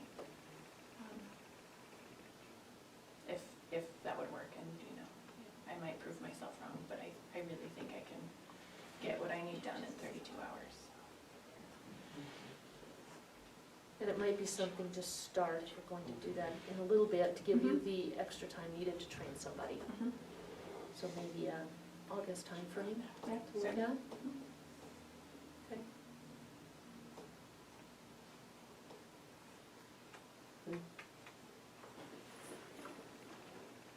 All right, you've answered my questions. Great. Thanks. Thank you. Thank you.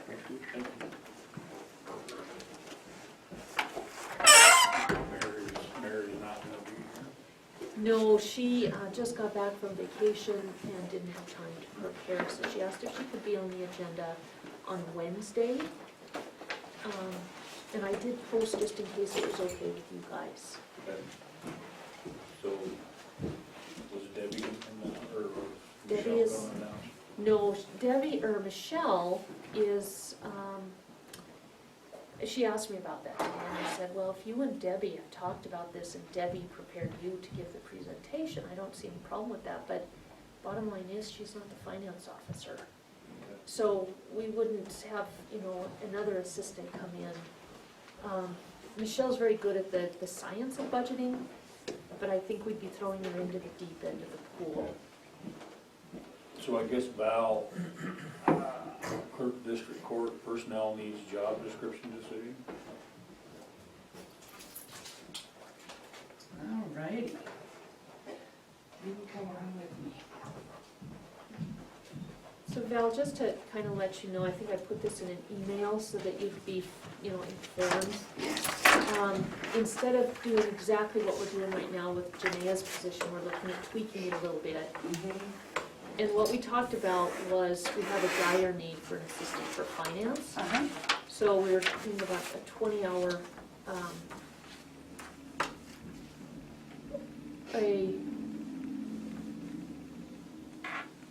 a part-time for finance, and then probably the same amount of hours as now for district court, and then a few hours per week for the commission, because we have a 2-foot stack of paperwork that needs to be filed. So kind of the same thing, only instead of your replacement working for the sanitarian, they'd be working for finance, the same amount of time. So may I address that? Okay. So, when Janaea was leaving, getting ready to leave, I had requested for a 24-hour person because of our workload upstairs. I feel that we definitely could use even a full-time position, but because I felt that the county, that would not be fair to the county, I asked for an additional day. I have, before Janaea was hired, I had a 20-hour a week position, and then we negotiated down to the 16 hours so that we could get somebody in for the sanitarian to work with her. So that is my request. I also feel that I need at least 4 to 6 weeks of full training with my person. Poor Janaea, she was hired and, you know, she did not get the training that she so deserved. And in sense, you know, she does a terrific job, but, you know, she just did not get that training. And so I have all this written out, but I just want to hear from you guys before I proceed.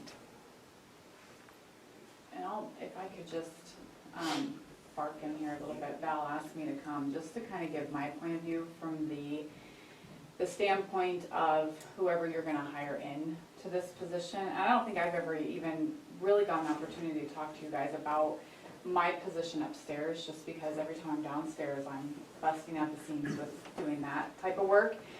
But I will tell you, coming into this, when I was hired 3 years ago, it was hard. I've never been hired on, and I've had a lot of jobs, and I've never been hired on in a capacity where I kind of felt defeated before I even started, to be honest. This is how this is set up. I had, and I still have wonderful employers that you all have just been terrific with me and worked with me, and Val's been very compassionate and empathetic with where I was coming in from the standpoint that I was. With district court, there's a lot of law that you have to know, and a lot of technical systems that we have to do when we file, and the customers we work with and the clients we work with. But the needs that they have right now is Mondays and Fridays. So when I came into this department, I didn't get the training. I didn't get 4 to 6 weeks consecutively. And so I was at the first of the week and at the end of the week, and then I was learning another department between those 2 days. So to say that I was frustrated was, I mean, that's a minimal word for what I was trying to take in. At least with the sanitarians department, it was 2 consecutive days, which is not a lot, but it was 2 consecutive days, so when I was learning things, I could come back the next day, and that was repetition for me. With district court, it wasn't. It was the beginning and the end. So I took probably, I'm gonna say, and maybe even longer, a good 2 years, and I've been here 3, but a good 2 years to where I felt, okay, I'm getting this, I'm learning, I know what I need to know, I feel effective. And I think with anybody working for the county or working for our community, you want to feel effective. And I've shared that with you guys. I just want to do my best, I want to feel effective, that I'm assisting people. That's the time frame that it took me. And I will tell you, probably 90% when I walk away on Monday evenings at 5 o'clock, I'm not back in the office till Friday. When I walk away, I leave work for Val and Audrey. There's not a time where I can get all of it completed. I leave work for them. Now on Friday nights, I get to come back Monday morning and I get to get that done. There's a weekend there, but Monday nights, I'm always leaving work for them. And just like I tell you with the sanitarians, district court, unfortunately, it's bursting at the seams too. I mean, we have more, and you guys have heard this, more crimes are being committed, there's more civils. I mean, our workload is gigantic. So I'm just telling you from my viewpoint that there's definitely a need, a very monumental need for Val to have a person up there at least for 1 more day.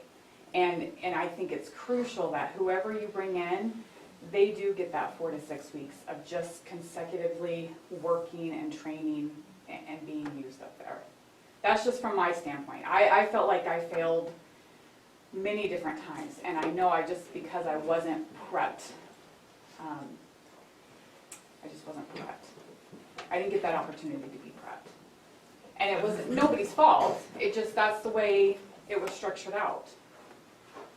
So that just gives you some insight on where I'm, for whoever is stepping in, I want them to you know, enjoy it, and I do enjoy it. And I, like I said, I love working with everybody I work with, and I've had people that have been above and beyond to help me out, and I appreciate that. And I'm sad to leave that. I don't want to get emotional, but whoever comes in to replace that, I just want them to get all the knowledge that they need, and that they can come in and feel confident that they're doing their job correctly. So that's just my piddly. From the sanitarian standpoint, how long did it take you to get up to speed there? I mean, it took a while, not as long as it took for Val. I would say probably a good 8 months to a year is when I started feeling comfortable. And once again, I mean, Julie was great too with me on that. But it was, you know, I had those 2 days where they were consecutive, and I know that made a big difference. And it's completely different work down there than what we deal with upstairs. So, you know, I don't like to compare the two, but you're talking about administrative work downstairs, which you can easily, you can grasp pretty quickly. You're talking about clerk work upstairs, which is a whole new ballgame. There's a lot of technical things you have to learn and memorize. So let me ask you this, I never thought about the consecutive days, but what you're describing, which I've known 3 years ago, Yeah. makes sense. Yeah. So what if we were to look at 50-50 instead of, you know, you've kind of just had the two. You had a couple hours here and there for other stuff, but really it's just been the two. Mm-hmm. But finance assistant, part-time, and then district court assistant, part-time, split down the middle. Without adding that third element, do you think that would be doable, and then to make the days consistent? So like Monday through Wednesday lunch through Friday. Would that be something that you think would help that learning curve for somebody? Well, I definitely think that's a, you know, that's obviously a Val's question of where she needs that person and what days she needs that person. I know. But for But I'm your just- learning curve is what I'm wondering. Yes, absolutely. But see, I didn't get the training. So even with 6 weeks of consecutive training, you know, that would help tremendously. And then Okay. it's, because there's 2 separate points here. You have training and then you have workload. So the extra day that she's asking for is just for the workload. I mean, that's why I said I'm constantly leaving work for them to come into on Tuesday morning. And I feel horrible about that, but there's nothing I can physically do other than what I'm doing. So there's kind of 2 components, you know, there's the workload that we have and then the training that this upcoming employee needs. And that, I know just from my standpoint, it would have helped a lot just to have that 4 to 6 weeks to start off, bam, right out the door, get my footing, know, you know, what it's about, and then the workload for the extra day, that's a different topic. So is that training in-house? Yes, yes, we do our training. Now, Lori, you just said the 50-50 training thing? No, split. Yeah, that's Yeah. what I meant. Split, I would also be willing to, if we could split like the days, you know, like in the morning, they could work in the accounting department, and in the afternoon, they could work in the clerk of court's office. Because Oh. that's where our mail comes, that's when we're the busiest, is after our mail. I mean, we're busy all the time, but our greatest increase comes with our mail, because, you know, all of the new filings and stuff. And it's easier to train somebody when after you get your mail, because then you can go through. But you need to come, it's hard to explain, but you need to come every day, because one day, you know, you have your mail, and then if you don't get through all, you get the mail all stuff, but then you have to index it all. And then you have to make sure that whatever's in the filing has to go out to the appropriate people.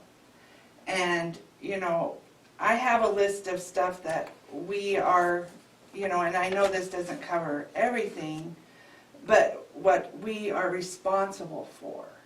you know? And I know everybody is asking for more help, and so I'm trying to limit it but it's frustrating. It's very frustrating when other departments are getting extra help or new help, and I can't even get an extra day. And it's very frustrating. I hear that, Mhm. but I have to tell you that most of the other departments have cut staff. The only change is the solid waste department, and they had a whole revamp of their entire processes and department. But finance used to be 3, they're now 2. So it's not everybody else getting more. Everybody needs more, and some are getting less. Yes, yeah. So I just want you to know that you haven't been singled out in any way. And what we're just trying to do is use the limited resources we have as wisely as possible. Mhm. I guess I'm just wondering, can the hours be a little more flexible rather than saying, you know, 24, 16 or whatever? I guess what I'm thinking in my mind is, say I like Val's idea where they work maybe in the morning in finance. But maybe think they got a light load in finance that morning. She can get everything she needs done in 2 hours. She could spend that extra time up in the clerk's office. You know what I'm saying? I We're still do, limited to the same number of hours, but it's more flexible within the 2 departments. I think in order to say, you know, to one department, are you okay having them just 2 to 4 hours a day? We need to have them here, and of course Debbie is Right, gone, and it's not right. something that she could have helped. I think definitely flexibility is something we already do very, very well. So can we continue to be flexible? Yeah, Yeah. that's easy. But if we're going to be bringing on an employee to go through training of learning multiple departments, they have to have some kind of sense of consistency. For that, maybe Mondays and Fridays didn't work, but at least a person knows coming in the door what their expectations are. Okay, Mondays and Fridays are gonna be in this office. So I think your question is right on, but finance has some really serious needs right Well, now. we'll do. And that is something we would have to look at and talk about. One of the issues that they have is they're responsible for everybody's mail. And that's one of the things they want to have this person do is the mail, because it cuts into Michelle getting claims done. Granted, what happened to them the last month was out of their control as well. We had an issue with the checks. But it does kind of cut the day when they have to drop everything to take care of the mail, because every other department needs their mail as soon as possible so that they can start their processes. So would there be a way to ensure this person takes care of the mail in the finance office and then goes upstairs to your office with that mail? Yeah, I think some kind of flexibility there, absolutely. If things are slow in the finance office, which is not often, especially in the summer of budget season, or audit season, which comes immediately after. But if there are quiet times, yeah, they can certainly, you and Debbie work that out, and they'd go upstairs.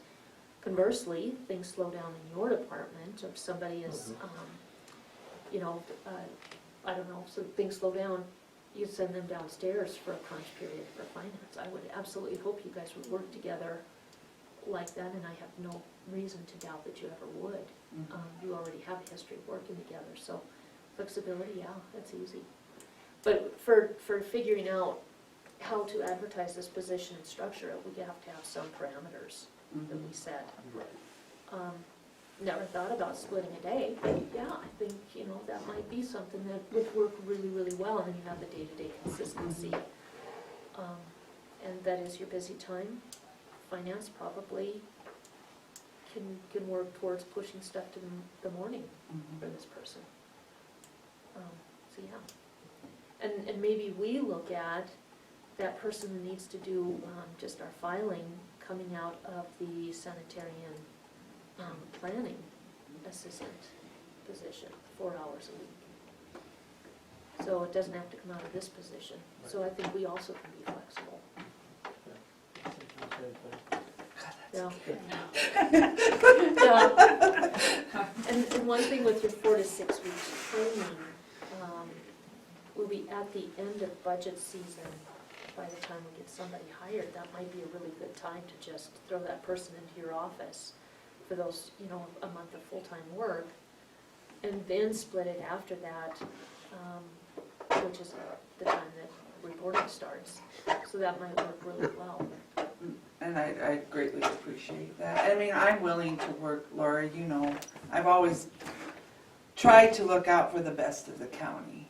I know that. But I would appreciate that very much. The only other thing, and I can talk to Debbie, is when Audrey and I have convention, that person would work for a full week, and then maybe we could switch then that person would work a full week down in their office to make up for the time that they were upstairs, but we can always look for, work that out, so. Yeah, I have no Anyway. doubt on that. So, I just was wondering also if we could offer this in-house before we put it out into the public. I have heard of interest through other departments that would be interested in this position. Yeah, we try and do that always. Okay, so Yeah. I would just requesting that, so. And I think for morale, anytime you can promote from within, Mhm. I think you've done a tremendous service Oh, yeah. to letting people know there's room for advancement here. Yeah. Oh, You yeah. do a great job.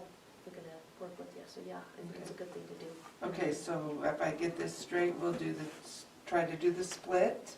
Does that work for you guys, this new idea? So if we do that split instead of getting 24 hours, we'll end up getting 20 hours. Mhm. But is it more beneficial for you to have that person 5 days in a row or 4 days in a row than it is to have them split? I mean, would you rather have her all afternoons, or? Yes, all So afternoon. you don't need them for a full day, No. either day of the week? Mm-mm. If we can do that. The afternoons are, like I said, are usually our busiest because that's after our mail. So, When and does the mail come in downstairs? usually about 10 or 11, depending on. Between there and 2 o'clock. Yeah, depending on the day. yeah, well, if it doesn't come down in by noon, that person could go down. I'm flexible. They go down, sort the mail, bring ours up. It's all good. And that's where the flexibility Yeah, comes in again. Yeah. Depends on if it's a 3-day weekend or And I not. think another thing there is that if you're gonna take her for 4 to 6 weeks for training, then we need to send, Debbie and Michelle need to catch up on training too. So there may be some times that one of them is gonna be somewhere, have some training, because they don't get near enough supplemental training that they need. Right. So that you'd have to work something out there also. Oh, definitely, definitely. Yeah. I'm pretty easy to work with. Janaea, do you see this as something that could work for somebody? Do you see any roadblocks or No, something we're gonna absolutely. drive into that I we think shouldn't? that would be a great, Okay. yeah, I'd apply. Would you like to? Would you like to apply? No, I think that you're setting whoever that is up for success. Okay, I really do. yeah, I feel badly, we didn't know enough to know it wasn't working. Well, and sure. We do Yeah. now. No, yeah, But- no one does, and, Yeah. and like I said, it was a great experience for me too, though, and it made me be on my A game and learn, and that's good, and flexibility, and so it was good for me too. Yeah, it was good for me too, I think this structure that you guys are talking about will be excellent. Yeah. Really good. Yeah, it's something I never even thought about. I'm glad you brought it up, Val. It sounds like it's more, I don't know, steered to success. Mm-hmm. Yeah. Cool. All right, good plan, thank you. Mhm. Anything else? Not for me. All righty. Thank you. Thank you.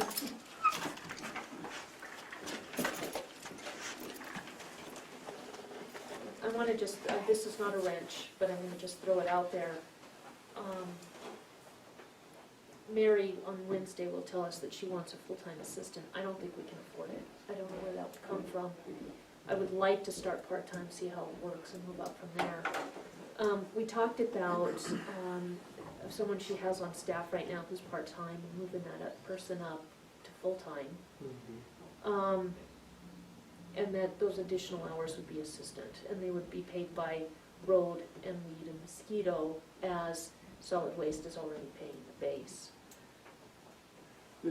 So- My question there is, what kind of work is she really gonna be doing for weed and mosquito? We already have a manager in that position. Right, minutes for the weed board meetings, that would be one. Two would be answering the phones, coordination, claims, that kind of thing. Mary should be signing all the claims and reviewing all the claims, but she should not be putting them all together. That is way below her pay grade. That would be a great job for an assistant. She spends hours putting claims together for all 4 departments. So, that'd be something for Mary to determine, how many hours. But the wrench I was going to mention, and I'm not sure this would even work, but the sanitarian planning assistant, could those 8 hours instead go to administration for public works? Maybe it's not nearly as good a fit as somebody already in that department, but I just thought I'd throw it out for discussion and thought. We do need just, a minimum of 4 hours a week to get our filing under control. The 3 of us aren't gonna do it. One, we're too busy. Yeah, we'll have time.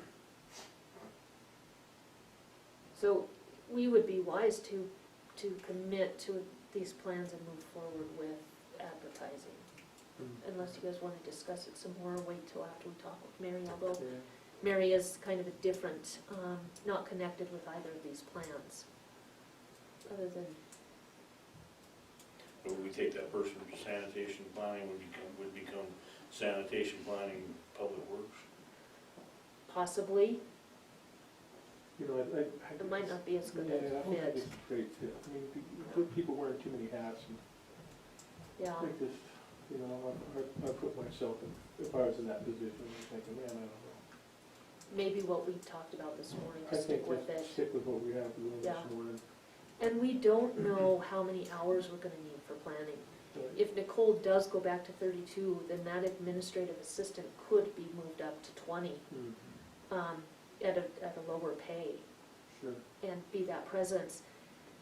So that could easily be a full-time position as well, already.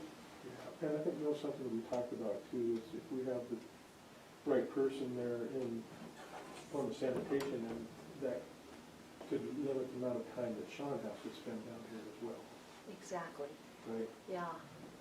That could be a great opportunity for us, and then again to perhaps promote from within, yeah.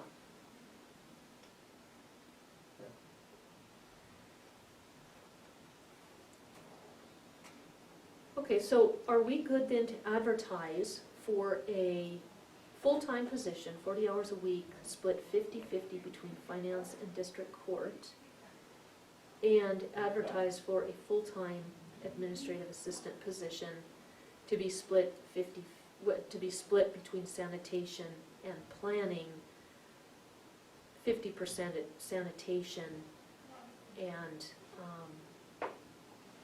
anywhere from 32 or 20. Was that Whatever gonna be, number I it didn't would think that position of sanitation and planners would be full-time though, it was only to be 32-hour position. Well, that's what we talked about, is 32 or full-time. Yeah. So if Nicole goes back to 32 hours, then that position could easily be 40 hours a week between the two. If she remains at 40, that position could be closer to 32 per week, plus 4 for, filing for us. But we were also gonna kind of see what that looked like and if that was working. So we could advertise that as, 36 to 40 hours per week? What do you think?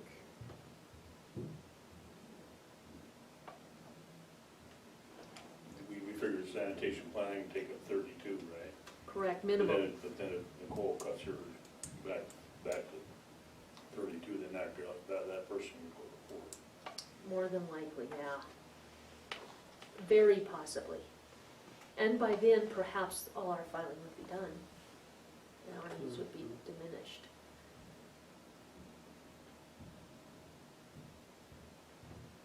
So let's, and I know Debbie's said, and I can't remember, when you go from the part-time to full-time employee, figuring in all the benefits and everything, what's that impact? 30. 30,000? No, the impact is, wrap rate is what it's called, and it's 17% if you're part-time without benefits, 33% if you have benefits. That's kind of just the rule of thumb. So the benefits start at 30 hours per week, and that's per the ACA Okay, and the union. okay.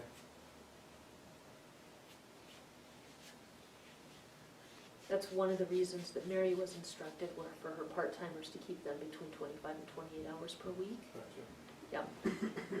So this one that she has is at 28, they would move to 40, those 12 hours become administrative assistant work. Hmm. And that's it, the lowest paid.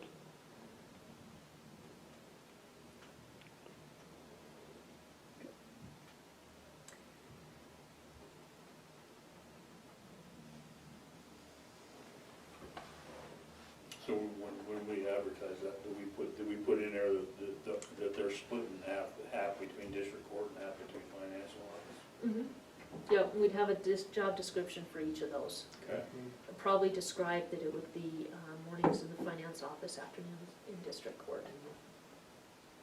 So can Mary's current budget support this person?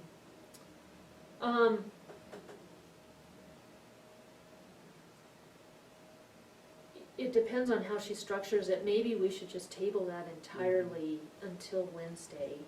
We need to review that budget. Right. And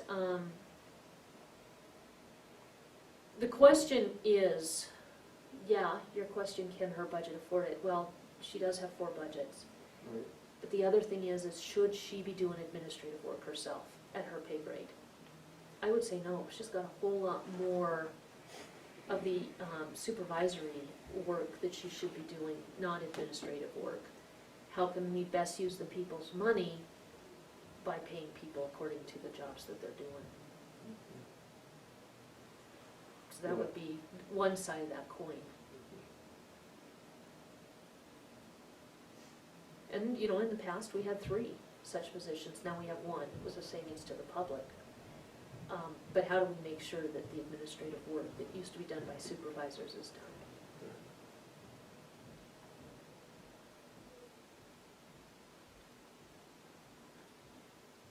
So, do you want to think on the sanitarian planning some more and just advertise the one? What do you guys think? And Well, I think the district court and the finance one we should do.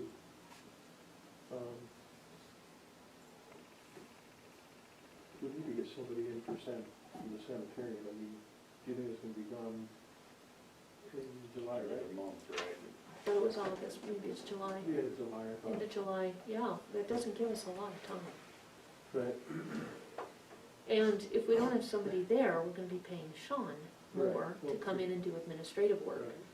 So we don't have the luxury of a lot of time. Mhm.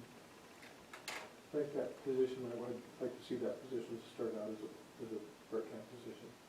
Part-time, how many hours? 12:32. Good. And then, What about the commission filing? Who's gonna do it? Because that is an issue. mhm. That we have a staff that's 2 feet high in our office Yeah. is not, I'm not gonna do the filing. I'm already doing 40 hours a week or more. If you guys wanna take over the filing, that's fine with me. If you have another idea on how we can address this, I'm open. Well, it doesn't really matter if we start this position out at 32 or 36, we're gonna pay benefits on it anyway. Yeah. So you might as well just start out at 36 and have them do 4 hours. Yeah, And then if Nicole decides she wants to go back to 32, we could bump this person up to 40 and that person can have 4 more hours of time, yeah, And then Nicole will go back to 32, you think, 32 or 36, or 36, whatever she. depending on what the workload is, I guess.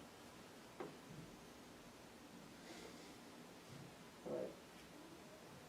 That would be cheaper to have this person there for 4 hours than to have Nicole in there for 8. Mhm. We'd have savings there, plus we'd also have Sean covered in case something else comes up where he needs some more money and some more time in sanitation, we can still cover that, instead of having Sean come in. Mhm. Yeah. But I like his plan about having the sanitarian technicians, Yeah, with that right person that can start assuming those most of those duties duties, and yeah. that could help out. All right, okay with that.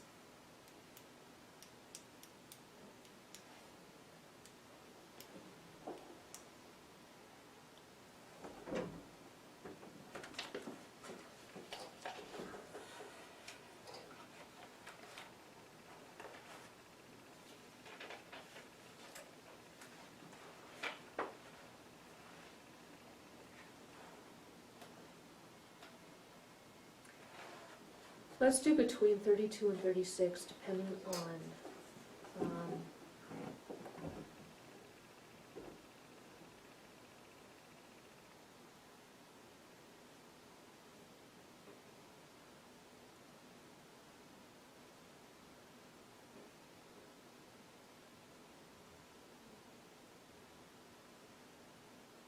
Because typically the winter sanitation is gonna slow down, and then that would be where we could keep that admin person and maybe have Sean just, what does he come in 2 days a week now?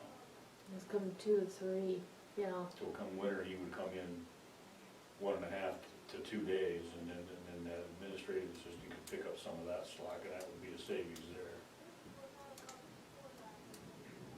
Why don't we do it at 32 to start? With potential to full-time. Yeah. And that way we can possibly recruit a little bit more widely. Somebody who is, you know, perhaps a student might want to apply, and then we can increase it as they become proficient. Or if GPS grows and there's an opportunity to use that with roads and mosquitoes, and it just gives us more wiggle room. What do you think? Yeah. Okay, and then as far as our filing goes, maybe we just shave or add those hours. If it's 32 to start. Okay, Yeah, I think if they just spent a couple hours a day, they can probably catch up on that filing fairly quickly. and it's not something anybody wants to spend more than a few hours. I mean, it is, Yeah. and right now the pile is intimidating, and that's why every person we've hired to do it hasn't gotten it done.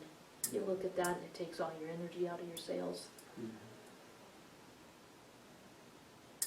Okay, Okay, okay with that. all right. Yes, Tim? Just a quick question, is the option on the sanitation department to go back to hire a full-time sanitarian off the table, or, because I guess that's part of that financial side of that? Still in discussion. Okay. Thank you.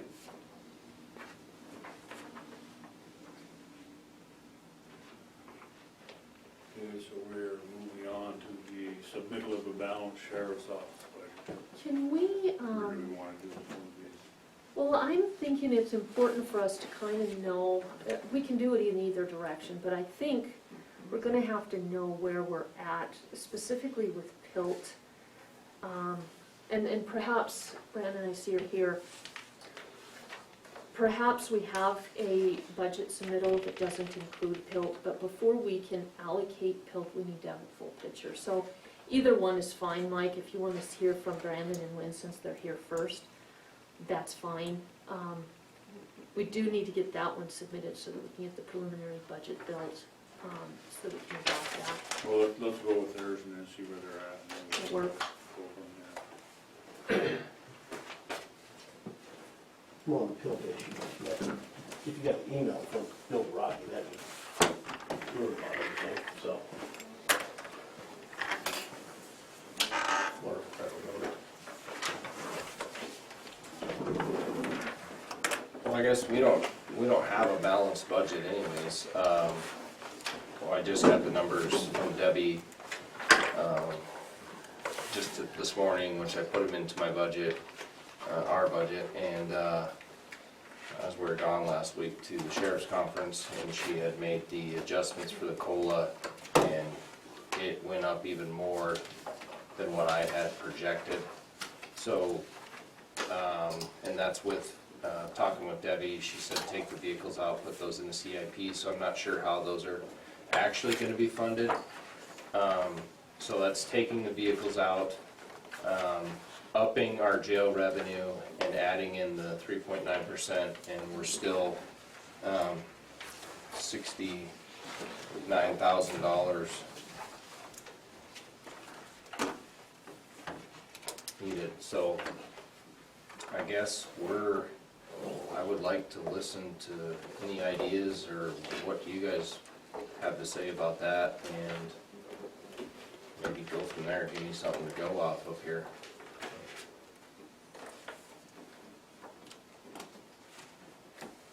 Can I ask you an easy question to start?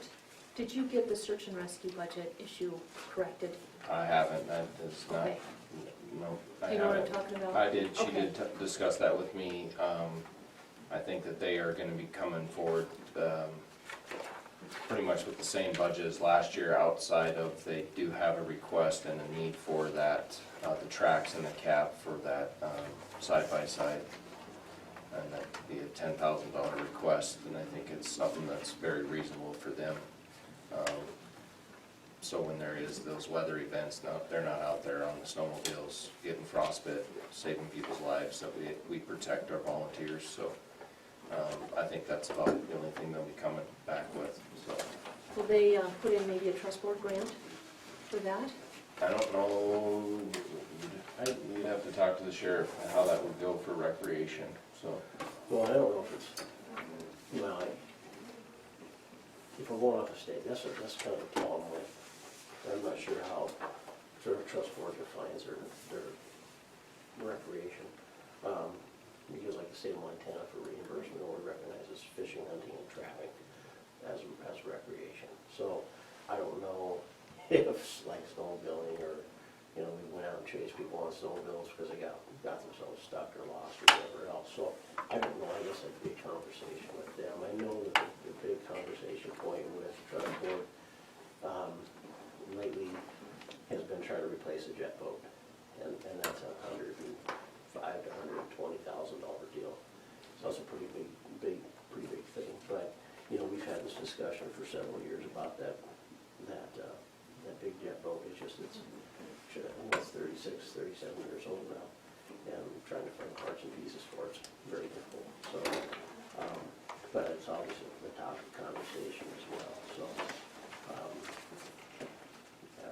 unfortunately, it seems like every time we turn around, there's more and more and less and less, so, I don't know, I'm not really quite sure what we're gonna do. You're talking about the big lake boat.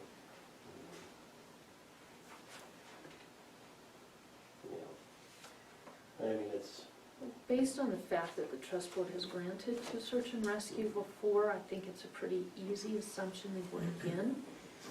We don't define, Broadwater County, which is the trust board, doesn't define recreation as narrowly as you just did. So before asking for PILT, I would say, please put in a grant request with the trust board. We spent a lot of hours on that, the last couple of meetings.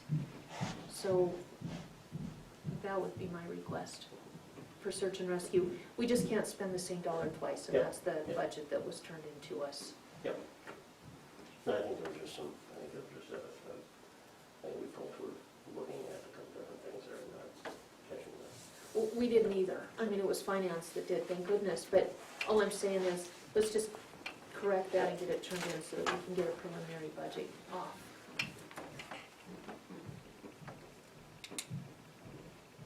So, I guess the first budget that you even have in front of you, it's not worth the paper it's written on, because the numbers changed. And Did you bring us an updated one? I did, I just wanted to hear some ideas and some questions or anything about that one before we submitted. Do you have an extra? I didn't get one. I haven't given it out yet. Oh, so. okay. I'm seeing these guys looking and No, that's thinking, where- I'm trying to engage Okay. in just some questions about that one before I hand this one out, and then we can move on, and this one has the updated, stuff, or any ideas, or where you guys picture your public safety in Broadwater County, and see what, have you met with the school board? I talked to the superintendent, they are absolutely not interested in the 2 mills, because they don't want to mill anything extra if they're looking forward to going forward with the new school thing that they're talking about. So they're not gonna mill those 2 mills. They also feel that if they did mill the 2 mills, they understand that we cannot, outside of us hiring a completely new deputy to sit in that school all day, which we cannot do, they feel that they can use that money for security, be a better investment, whether it be metal detectors or better security footage or things like that, some other different measures, door locks, things like that. So that is absolutely out the door.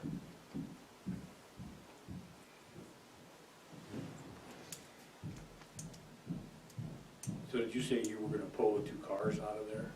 We pulled the 2 cars out of this budget, so the 84 is out, the 3.9% and the 3.9% and the CBA agreement? CBA agreement is in, and negative, and I've upped our revenue, and that puts me in negative 69, or in the red, I guess you'd say, negative 69,000. We kind of had a Here's this. discussion on the, I'll pass it around, Brandon, if you want. Thank you. Is it still included in here, the, I'm sorry. out of the Mason Moore account That's to, just rolled over. to Corey to help with the Oh. various litigation? Was that still included in here? No, Because that's a whole thing taken out. Well, no, and it's, but there is money being rolled over from this year that's not being spent, and it's somewhere to 75, 80,000, so you'll see I even up that to the, to the 80.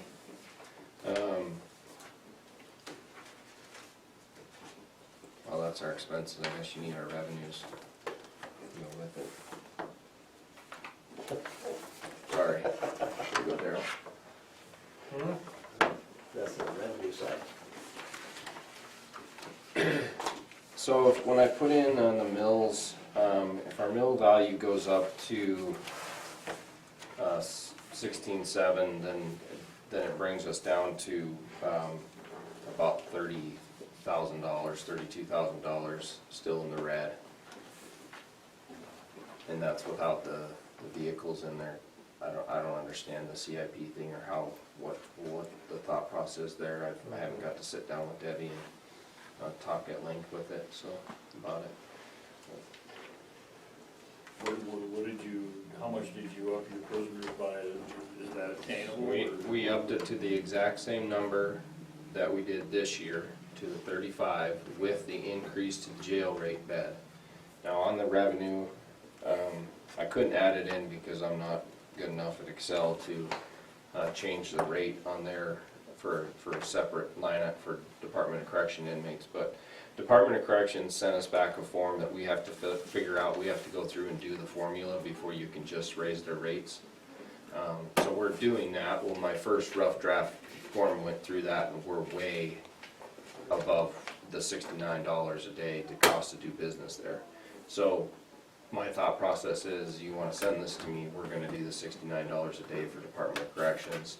Everybody else will stay at the $67.95. So with that being said, that only adds $7,000, almost $8,000, and that's where you'll go down through the revenue and you'll see detention revenue other 7,500. So I just quickly added that in there so you can see a reflection on that. Now, the only thing, so when we talk about, we know that it's been advertised and publicized, is that Lewis and Clark County is gonna open in August of 2020. So we know we got that fiscal year part. The only thing that we're trying to do, we're trying to come to an agreement and work through some things and maybe take on some of Sweetgrass County, not Sweetgrass, or Stillwater. So there's a couple that we've kind of gone out and we're able to pilfer in, I guess is the best way to describe it. Obviously Carbon County, Sweetgrass County, then we can get Stillwater.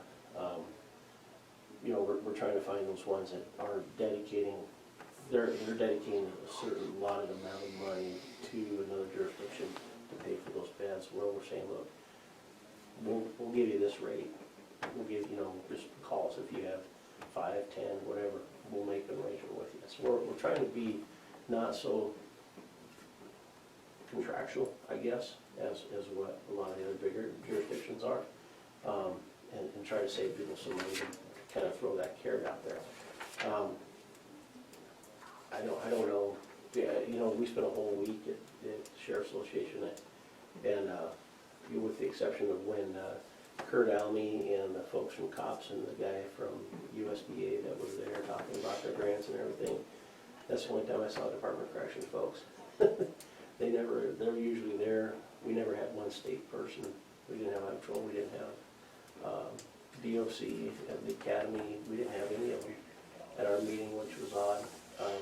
So obviously there's a source of contention out there somewhere. So I don't know what to get a good feeling on, if that's gonna be something that we're gonna make or not. I mean, it's, and to be honest with you, I just found out it's pretty disheartening.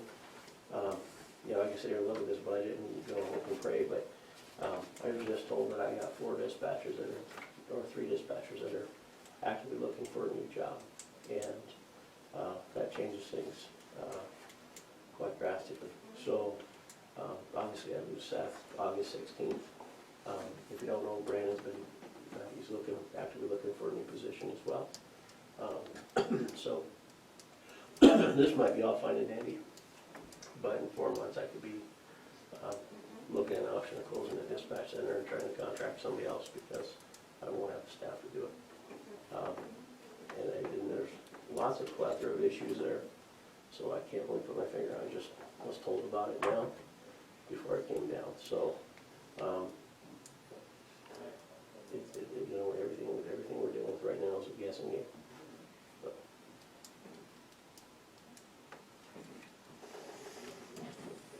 that's why we're kind of open to see what you guys have to say.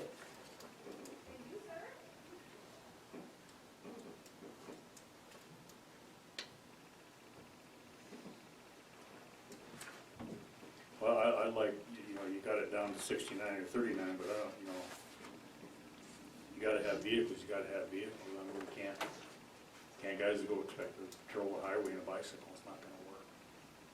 There's one I wanted to. There's one I told him, if you crash another car, he was gonna be riding a bicycle, but. No. You know, and that's the thing, and that's what, you know, Brandon's done a very good and diligent job of trying to make sure that everything is everything that we need from that risk and liability. And that's the other caveat to this, is everything that we do in a patrol car or whatever has that risk and liability component to it. And, you know, we've got, I don't know if they told you I was gone, but, you know, you're just a week or 2 ago, we had another lawsuit, and it's like, for a little Pete, you know, and it's things, if we don't have the documentation, we don't have that stuff to back that up, we're sitting there. And so, you know, do you skimp on not putting a radar, do you not put in a camera system, do you not give them a body cam, do you not, you know, all that wonderful hoopla that goes with it. There's just everything around it now, it's just got litigation that's signed to it. So, Dan's done a really good job trying to fine tune that, and I think that, in my personal opinion, this is just my personal opinion, is I think that Brandon has slimmed it up and trimmed it up so much that, we're at a point that, you know, if a number's not met, it breaks. It's not, there's no give and take. I mean, it's just where we're at. I mean, we're probably below core strength of what's there. We're making it work, but I don't foresee it being sustainable if we have something out of the norm, such as a large wildfire or some other disaster. I mean, we would be up a creek without a paddle, so.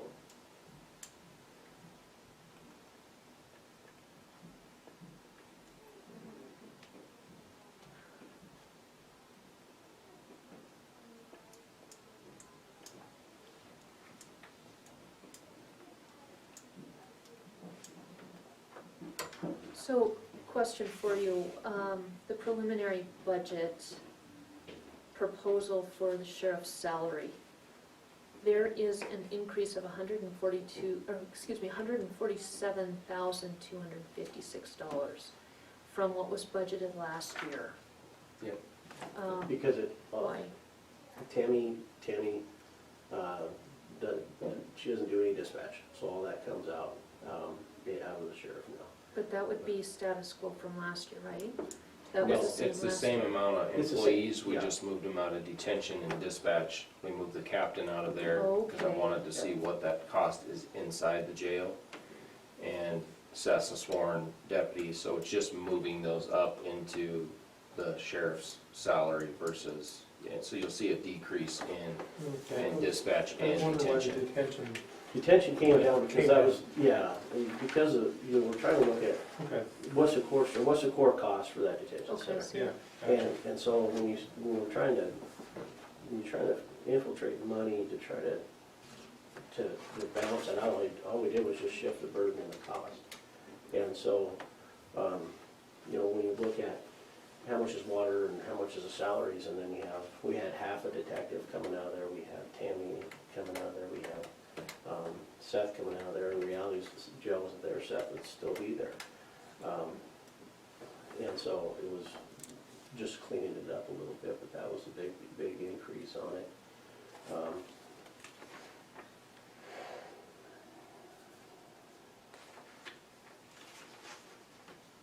And my first one that I did was the guessing one, and then Debbie went through and redid them the way that we asked and got all the numbers the right way. That's So the subtotal for all personnel is still showing quite an increase. That should be everything together, right? So 721, 756 was budgeted for last year, the year that we're just now ending. Where you And at? the last page of your expenditures, and it shows a new total of 921, so a $200,000 increase. Why is that? I couldn't tell you, I just did Debbie's numbers, so I don't know why. So we're, If you look on the very last page, under subtotal of all personnel, instead of searching through, I just went down to this. I don't know this spreadsheet very well. Yeah, So all law enforcement personnel total. Oh no, and then it has the other person, like I said, I don't know the spreadsheet. So there's decreases, but they don't, if you look at law enforcement personnel, are we all on the same Yeah. box? Mhm. Okay, so there's a $200,000 increase in that first box. And then you go to detention center personnel, and there's a $40,000 decrease. Coroner personnel, a $1,000 increase. No difference until dispatch personnel, and we've got a $30,000 increase. That's interesting. and that's everything, so when I re-entered her numbers, I'm assuming something must have happened with sheriff's retirement. FICA and work comp increased by $10,000 each, so there's $20,000. Sheriff's retirement, and these are her numbers, so I noticed huge increases in those items. And so unless, if she made a mistake, or there's just big increases in that, that's the only thing I can come up with. Didn't our worker comp rates go down last year though? It looked like to me that It did. detention almost went down, but everybody, dispatch and, I mean, that's a deputies and $12,000 increase on both workers' comp and FICA. And that's huge money. that's what I felt when I was going through her numbers and entering them. It's not gonna be I can imagine that's. right. 200,000 divided by this year's total, you're looking at an increase of 28%. Wow. And that's just that one line item. There's no way that's FICA and work comp and unemployment. Well, So- it's even a huge, in the sheriff's salary, that's $147,000. I mean, there's nothing in there that equates to $147,000. I mean, most of the staff is, most patrol divisions, 3 years or less, so that's not that big a difference. And even at 3.9%, you're still only looking at a few, but there's gonna be, Base plus the longevity, plus well, the CBA. but that shouldn't go under hours though. Yeah, that goes in salary. That should be a stipend. It is, but it goes in salary.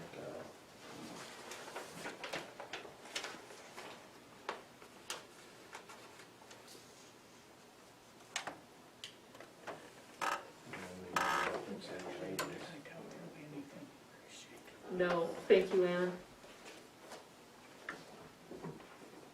Are you guys okay if we call Ann back when we have a decision or vote? Yeah.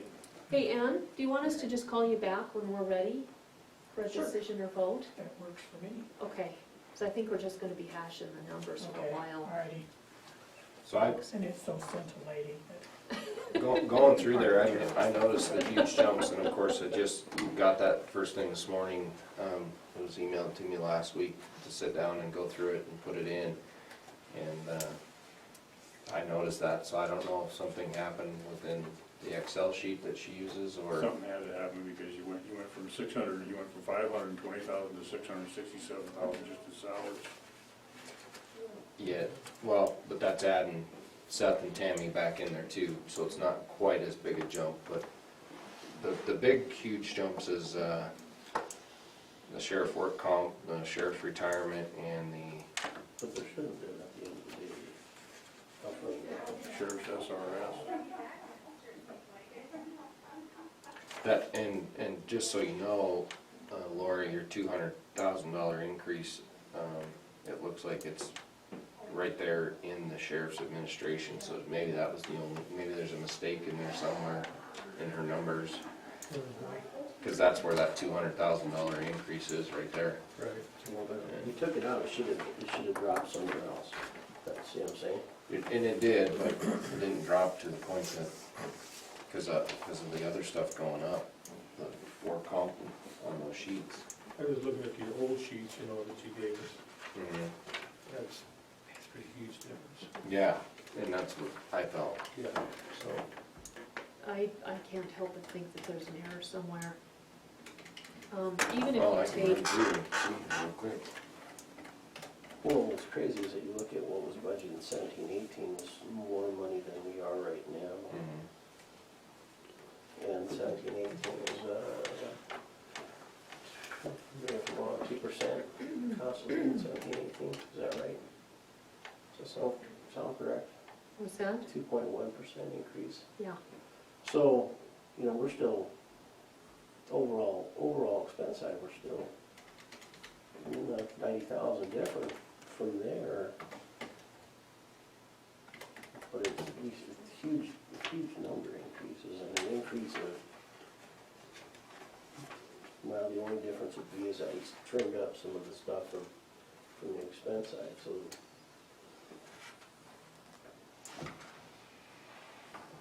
Want to use this one, Brandon? Or you good?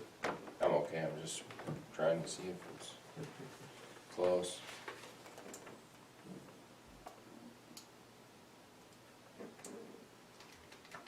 Slip up, use the restroom.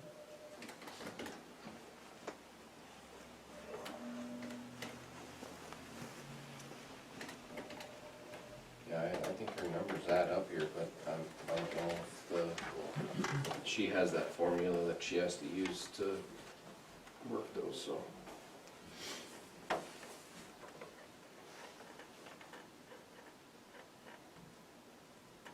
So Brandon, in that last box in the expenditures where it's all law enforcement personnel, should the detention personnel, coroner personnel, and dispatch personnel equal all law enforcement personnel?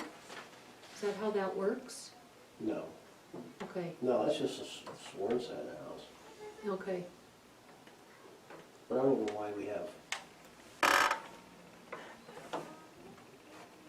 Because that's salaries for the jail, and that seems really high. And 403,000, I mean, that's, I'll tell you, my thinking right now is there's a huge error that we can't get beyond to even have a conversation. That's, something's not, I mean, that's, No, when I look at, so when we looked at, when Bill was here, almost over $607,000 for operation of the jail. Well, we know we spent $190,000 on meals, so how do you come up with 430 in personnel wages? I mean, we're just talking about one thing. That's not anything else, that's just one issue that takes us well below the 430.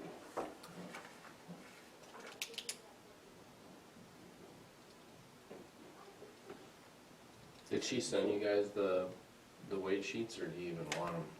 no, we got them. Oh, And I'm looking at her detention. Yep. If you look at total cost per year, not including the medical, because that's in another line item, Yep. it's $373,367. Yet the total on the sheet you just gave us for detention personnel for last year was $471. For this year's $430. So I don't see those numbers jiving either.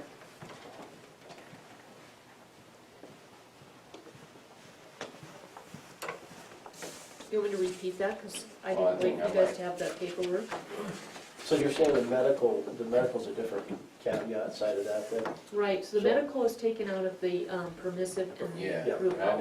didn't add in any medical in any of this. Perfect. So, so I have the 295, 128, and then you gotta go into each line item and add in the overtime, work comp, unemployment, social security, and retirement. And then those plus the overtime stuff that you have to budget should add up to each of those numbers to go up to the 430. Okay, so that would include overtime, We're off. is what you're saying, right? Now we're, In the box on the last page? this is 373 plus 45 is a 430. Yeah, so, So we have some, so we're off a little bit here because we're with the projected. That should only be about 115.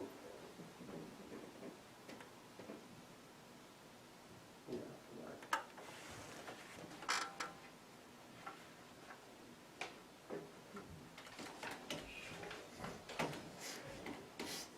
yeah, you'd be right there. 419. So yeah, we're off by 11,000 just on detention. From what there's the sheet to say. So we might just have to go back and retune this a little bit. So, Yeah. So that one probably is my error if that's off by, how much? well, it's, About 15,000. what was it?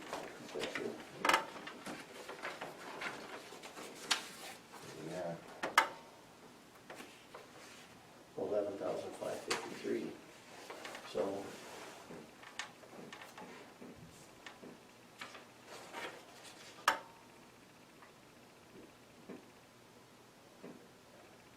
Well, that's good. It is good, I mean, if this error answers all our issues, then we're, That's only 11,000 though. Yeah, but that takes it down, that takes it down, B. we're closer. Yeah, You know, that's, no, that's no, it's good. not quite a huge hurdle.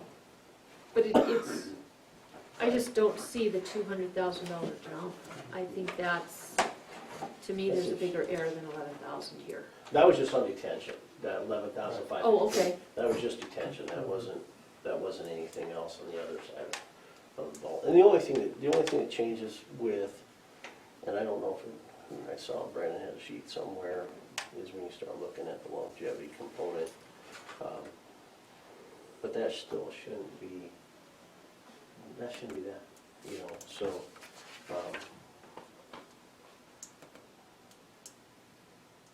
because we're only looking at, you know, it's only 1%, so I mean, you're only talking, well, give or take $20 a pay period on longevity, so, and that's not huge money by any stretch of the means, so. Let me ask you another question, and I hope this is an error too. So SRS. The legislature gave sheriffs 3 mills to help offset the increase they gave to counties to cover sheriffs' SRS. I see a 30% increase Yeah, in that. so Is that, that's one of the numbers that with work comp, social security, the SRS, seemed like it was a huge jump. Because so We did get the mills, but it's only like 2, yeah, we only got 2 point something, not even a half, but, it went up, so it was what? It was 3%? No, yeah, 3% employer, 1.25% employee. But that shouldn't mean that's been in place for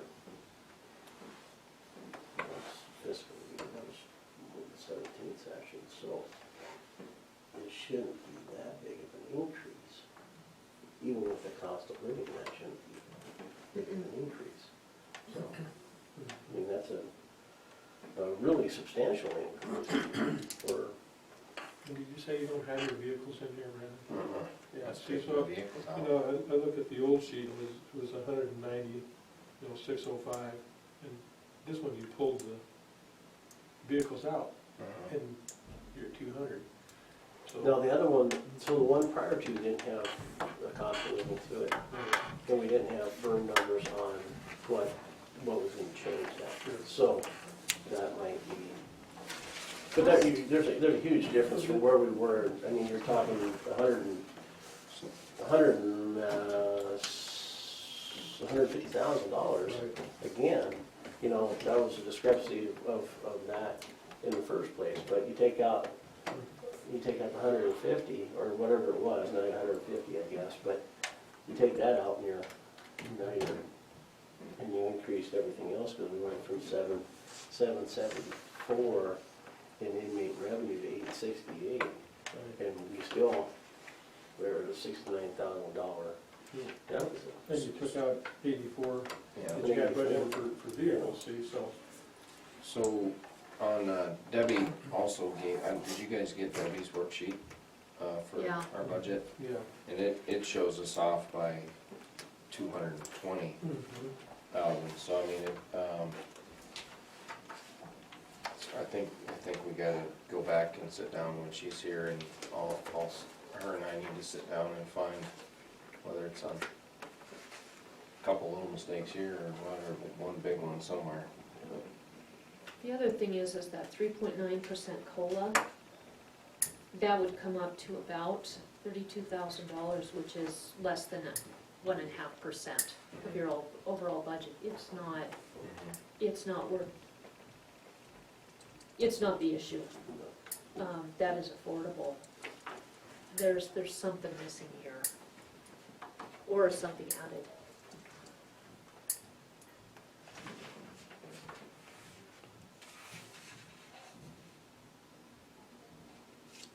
Yeah, and in her spreadsheet, it shows that law enforcement, yeah, I think we need to go back to the drawing board when she gets back. We did have another person who couldn't meet with us today, who had asked to meet Wednesday, and what I did on the agenda, I posted it just in case, but I did have the budget analysis, so maybe we can go ahead and take care of this under that on Wednesday, if it works for you guys.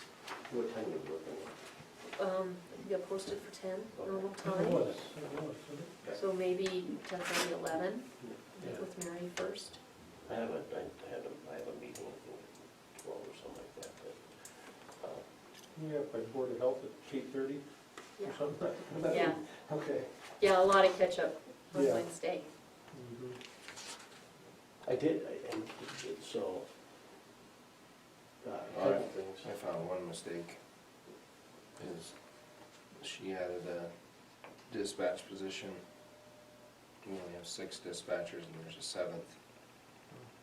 So that might be a big one there, which we cut, maybe that was off the old week, because we cut that position last year, so maybe that would just, I don't know, was in there or something, because Stevin's still there. Oh. So we need to replace him. But he's still here, so it'd be, I think that's a pretty substantial amount of money right there. Probably 43,000, right there. Yeah, That USDA guy came in, he's out of Bozeman, so, but it was a good little, we had Kurt Downey and the U.S. Attorney Kurt, and then a guy from a couple of federal agencies there, but then the USDA, and he did say that Montana has a pretty significant chunk of change, more money for loans than grants. But they do things such as buildings and everything else. And he's out of Bozeman. And that's the guy, that's the contact I have Okay. when we get ready to push forward. Okay. Yeah. I didn't grab his card. I got caught up with Kurt Okay. and he slipped out before I could grab it, so I didn't get it. I got his name and number, actually Gilda gave it to me from Senator Dane's office. And she already contacted him, he knows what we're gonna do. Okay, Hitting him up, okay. so. I should have said something to Senator Danes, he was there Friday. Yeah, okay. But,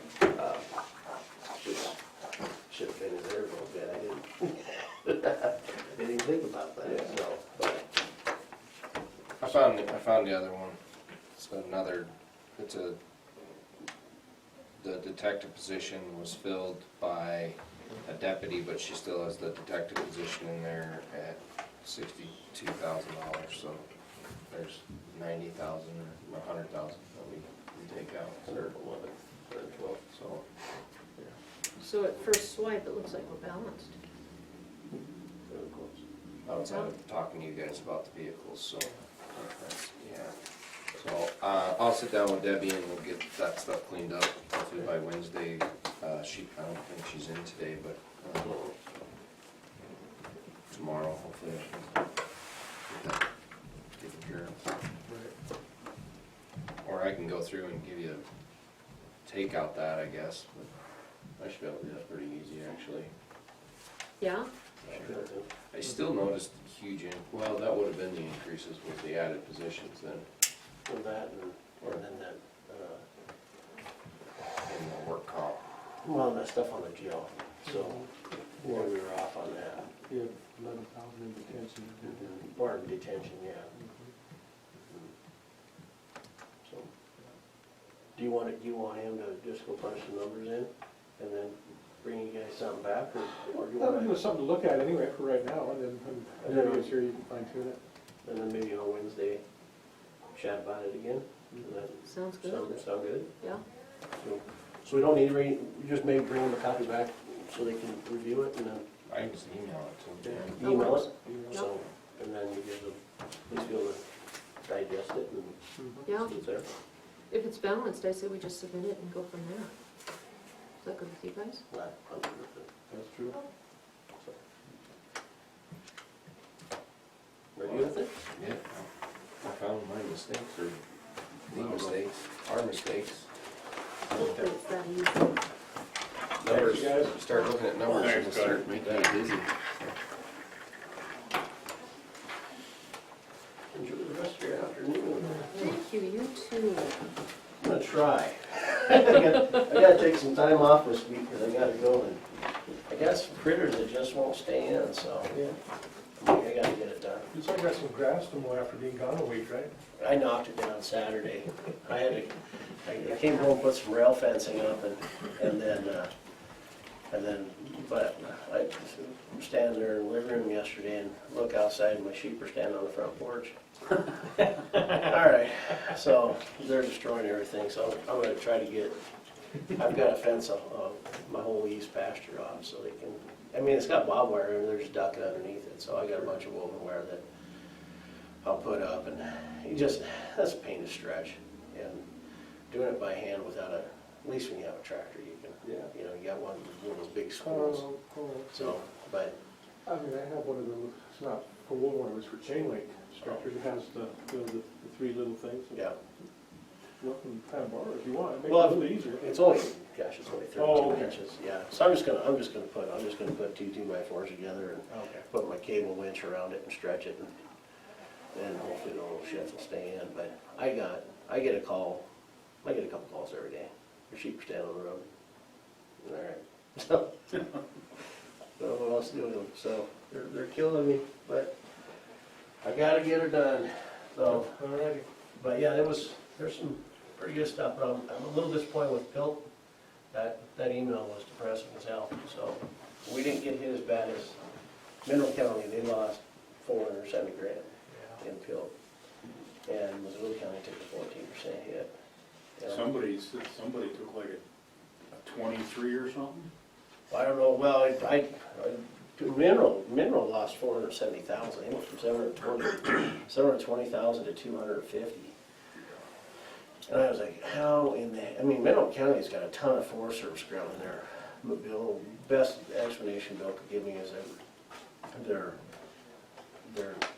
calculating their acres differently, and I'm like, why? You know, that doesn't make any sense to me. But in the same breath, it's one of those I sense that they're, you know, every year's an argument about field allocation in the first place. So I'm sure this is just whatever they're doing. But it's frustrating. So I didn't really want to see an $80,000 drop in pill. I was like, man. So, but it is what it is, and we'll work our way through it. So, Right. but all right, guys, have a great day. Thanks, Will. You too, Win. Hey, Win, would you ask Ann to come back down? You bet, you bet.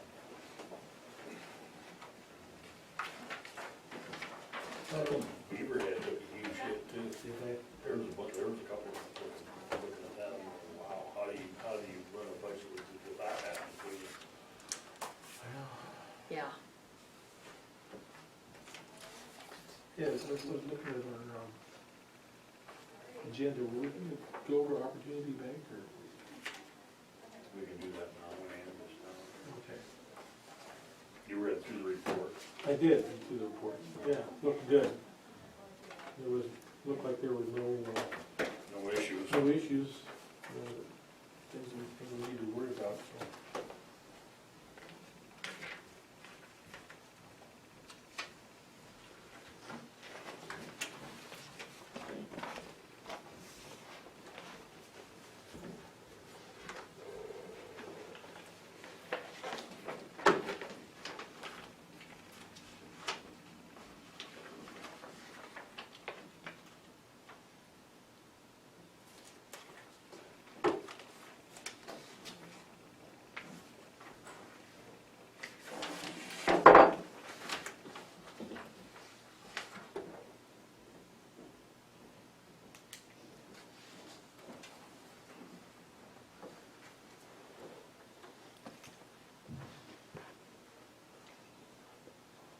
Hey, Ann. That was quicker than you thought, huh?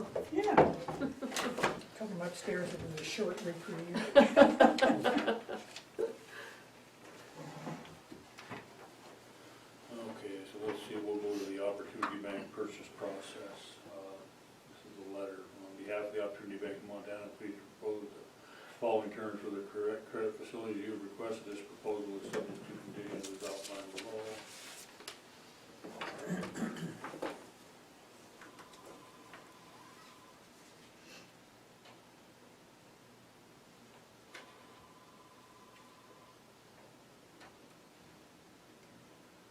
So I talked to Tyler, and this is just an agreement to purchase. It is not the actual documentation. Once they get that, they will go ahead and drop the official paperwork. We had two different options to go on this. One was to have them redraft the agreed to purchase with the phase one information put in. And the second one was to wait till after the phase one came in and then sign. With the clean phase one, that's what we're looking at this time, is just signing. Sure. So, Is there a motion to approve this proposal then? I will move that we move forward with the signing of the agreement with Opportunity Bank. Is there a second? I will second the motion. Motion been made and second to approve the Opportunity Bank of Montana proposal to purchase the Opportunity Bank in town. All in favor? Aye. Opposed, same. Motion carries.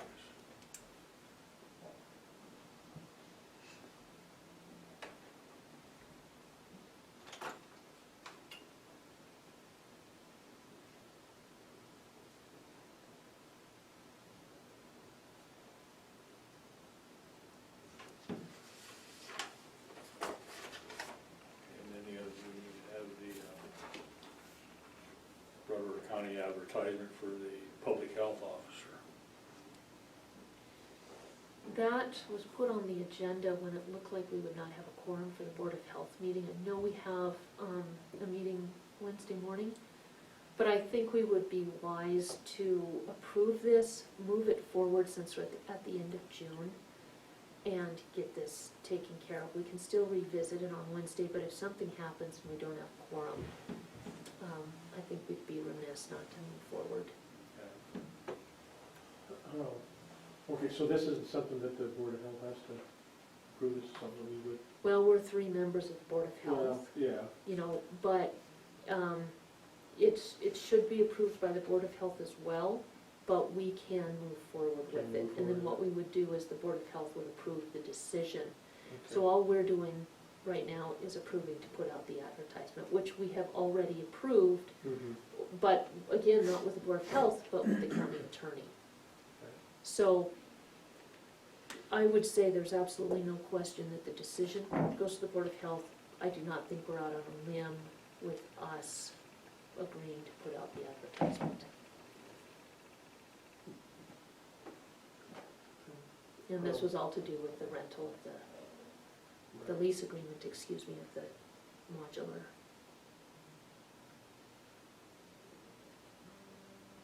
So this is, excuse me, the plan for this, though, to, No, it's me, it's in my drawer, it's just ignoring it. not actually plan on advertising for a public health officer. You are? Yeah, we have to, Corey had asked us 2 years ago to not go out for advertisement, to just go ahead and Okay. let it ride while he kind of worked with the modular. Mhm. And then the second year came around and we kind of assumed it was the same story. We'd been meeting about every other month, maybe every quarter, to try and get that resolved. Nothing was happening. So then this fall, or January, I guess it was, Corey said, well, what we should do to be clean is go ahead and pay the $5,000 from last year, and we will separate that entirely from the lease of that building, Yeah. put it out for anybody who qualifies.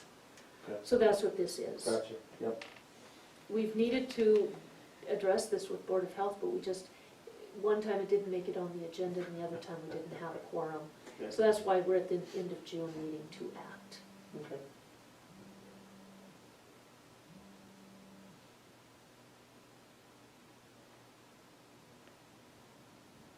Do we need to have a motion to approve and post this ad for a Broward County's public health officer? I think so, just, for our own protection. Okay, I'll make the motion. I'll second.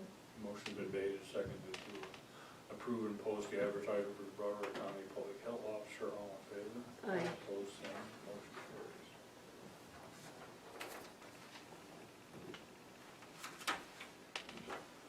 Let's see, I got minutes here from June 4th and June 17th. I'll move to approve both sets of minutes as presented. Motion made and seconded to approve, sets of minutes is approved. All in favor? Aye. Opposed, same, motion carries.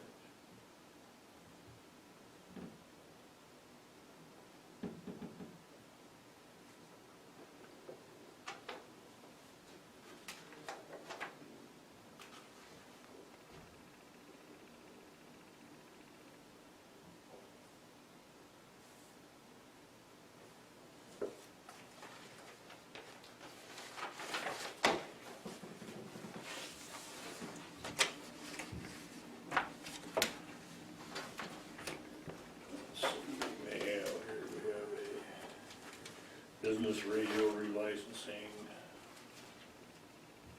renewals and modifications.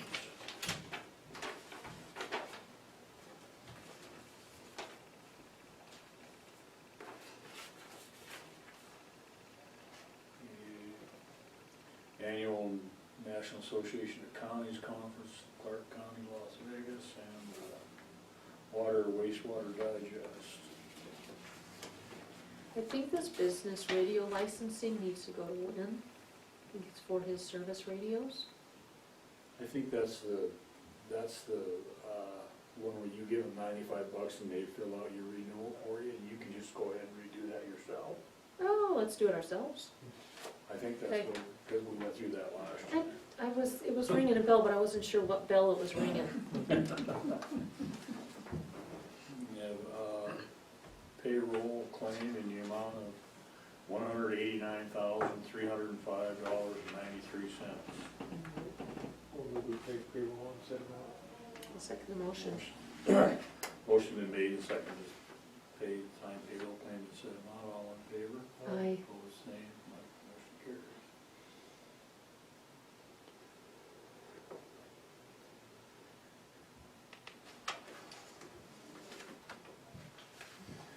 Claim here for Chevy Tahoe in the amount of $61,374.00.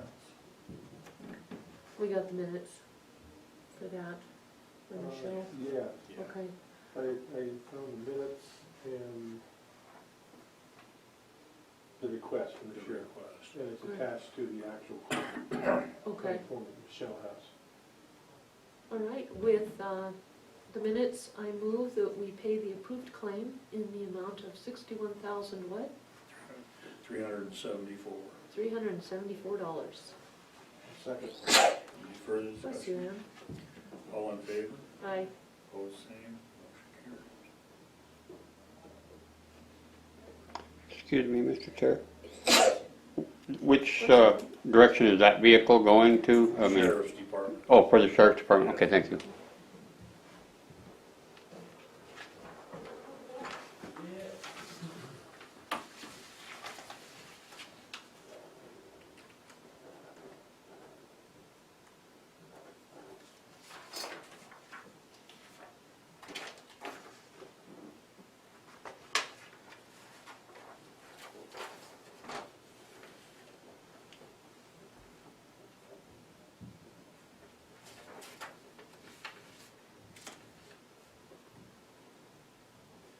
So we want to go to our 1130 Local Government Budgeting Act and Philosophy of Responsible Budgeting. That one should probably wait because that's Debbie. And do you want to do the same thing with the next one? With the county budget spending analysis, revenue analysis, PINTA allocation levels review? I think it's important, it's up to you guys, I think it's important that we do that before we tell anybody yes to any request. Yeah, I think so too. So I would say it's probably not a bad idea. Have Betty wait for Debbie to come to, I think we can do it ourselves. okay. She's given us all the tools, what we need to do is look at the numbers and have a discussion. And she's not gonna make any of those decisions.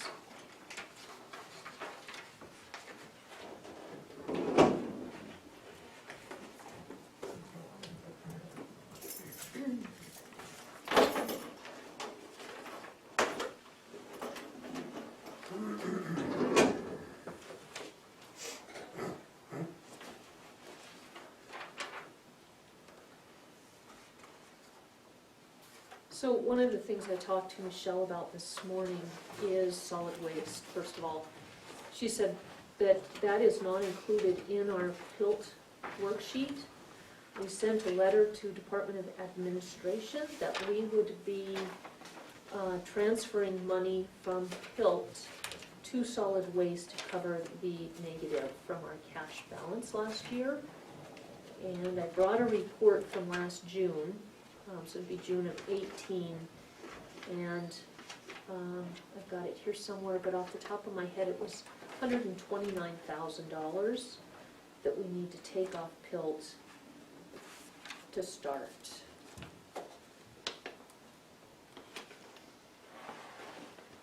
She hasn't done any of those transfers yet, so they don't reflect in our PILT total, according to Michelle.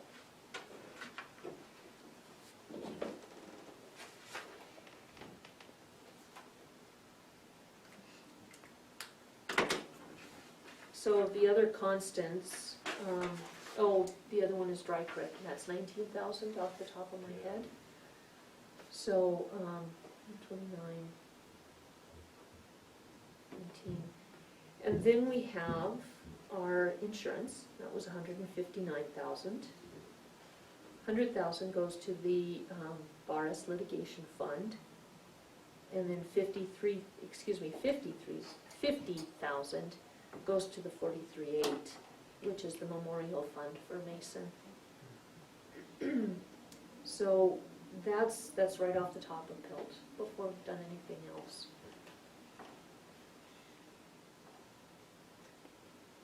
So the solid The waste, insurance, 130 now. 159.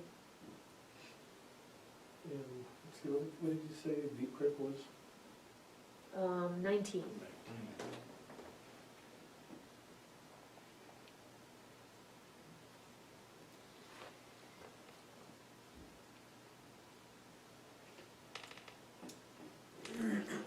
That's 457.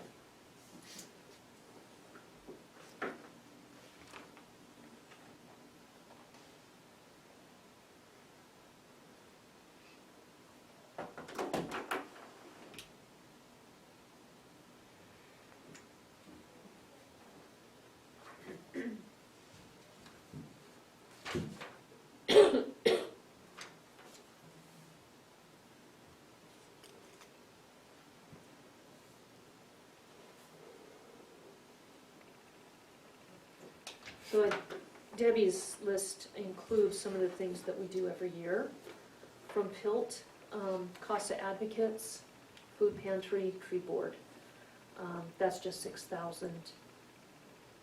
The building CIP, Mike's asking for, we've done 60 in the past, he's asking for just 20 to 25 this year. That's for any county buildings maintenance.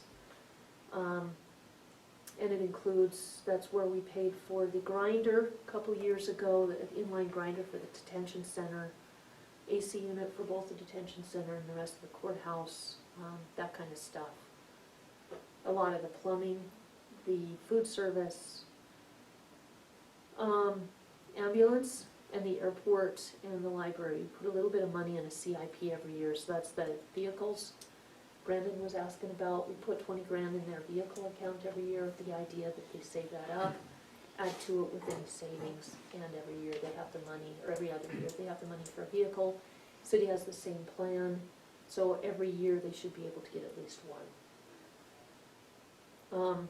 Airport and ambulance is a 10-year savings. Last year we depleted that CIP to buy the new ambulance.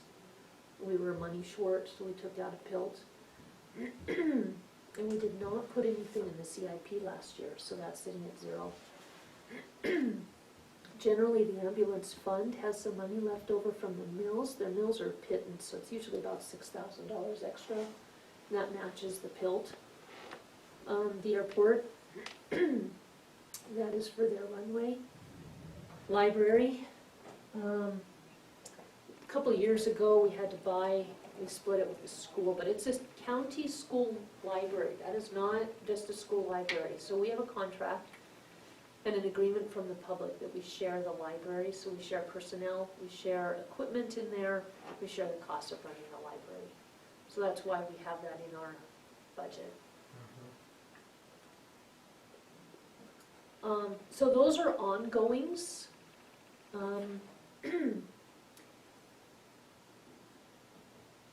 Victim witness assistant, I have a conference call today at 4 on that with the Board of Crime Control, and I feel very confident that that's gonna come off. Can't give you that guarantee on one of 18. But after our last meeting, I don't think I'm out on a limb on that.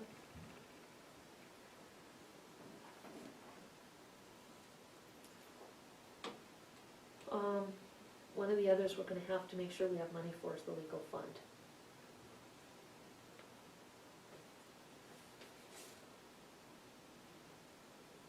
And then you've got your full list from Debbie. Instead of going through each of those, do you guys have any questions? Not the necessity.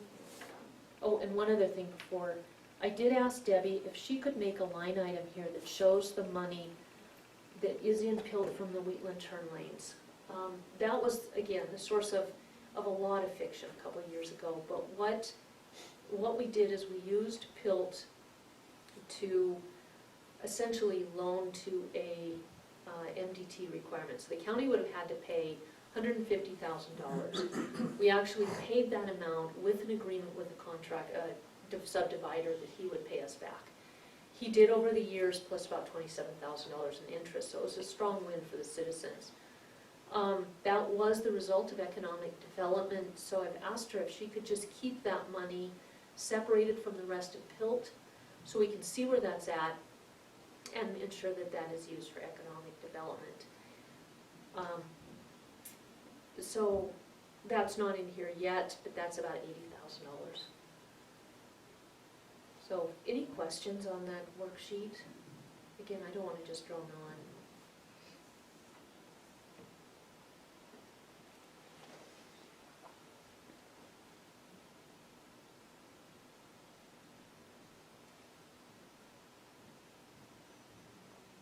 Is 80,000 what we have left in the turn lane?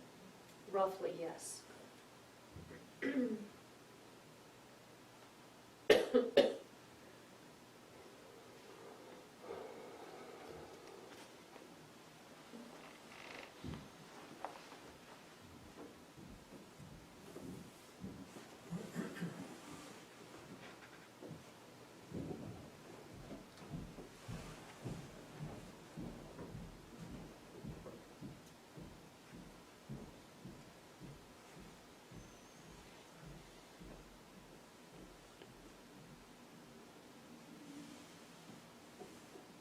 Some of those are constants too, that we, even though they're not listed,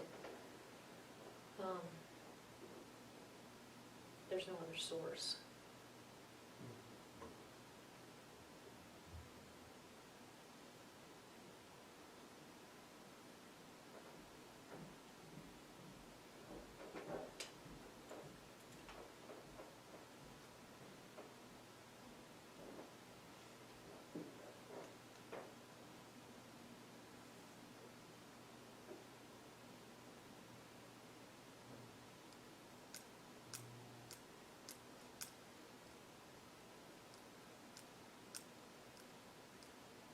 What do we have left for a rainy day fund and 300? We would have $233,000 left for everything else, plus the rainy day fund. So we're at the very beginning of the year. We will have a little bit of rollover from last year.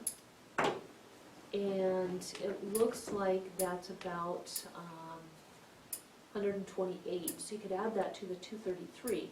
Now again, we haven't paid for any of the things that are ongoing in here, so it does limit our rollover amount depending on how much. Is that rollover amount, does that include the 100,000 for the hospital?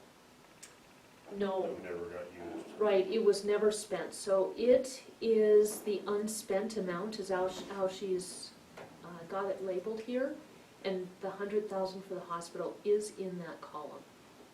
What else, is that the rollover? Uh-huh, that's a lot of it. That's the majority of it. Yeah. $25,000 is the cost to switch over to Blackfoot, and then all the others are little. Northwestern Energy for $700 and Intercap loan repayment for $1,500.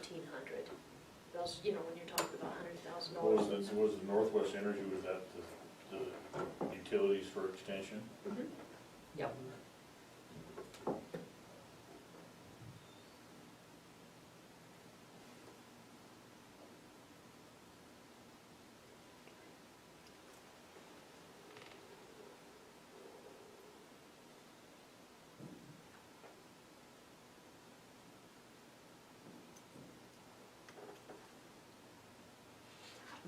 Do you envision that, an opportunity bank building utilities being paid by extension, or we're gonna do that? Yeah, but we were gonna add a half a mil to that budget, right, for that building? Right. Also, because the budget, if you look at the tax levy requirements report that we all have for each of the different departments, that department has not been, they started with a surplus, and the surplus is now gonna be a negative this year. So that $500,000 is to cover that. Kind of, you make it whole again, right? Exactly. If we could find another mill, it covers the cost of heating and all that. And I do think it should be extension that pays for it, and whoever shares that building with them. Mhm. If EMTs have an office, if fire district has an office, if fair or weed go in there, they should pay a portion of that. And probably, what we did with the building project is we had that determined by square footage. Yeah, whatever the footprint is, they. Exactly, yeah, just Accordingly. simple Sure. division. General meeting room is taken into account as to how many different departments use it, and they all share the square footage cost. Mhm. Individual offices, they have their own square footage cost. So that would be probably mostly extension, but not all extension.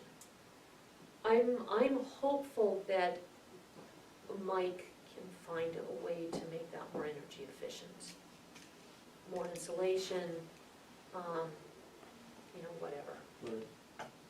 And I do think the hospital should pay for the heating of the bays for the ambulances. And that's something we can talk to them about. But probably right now, that's not a big deal. Just let them get through what they're working on. Sure. They got a full plate, don't Right. need to add any dessert So yet. I'm just trying to think of where we would have to fill in on some of these line items for you guys' budgets. Yeah, yeah.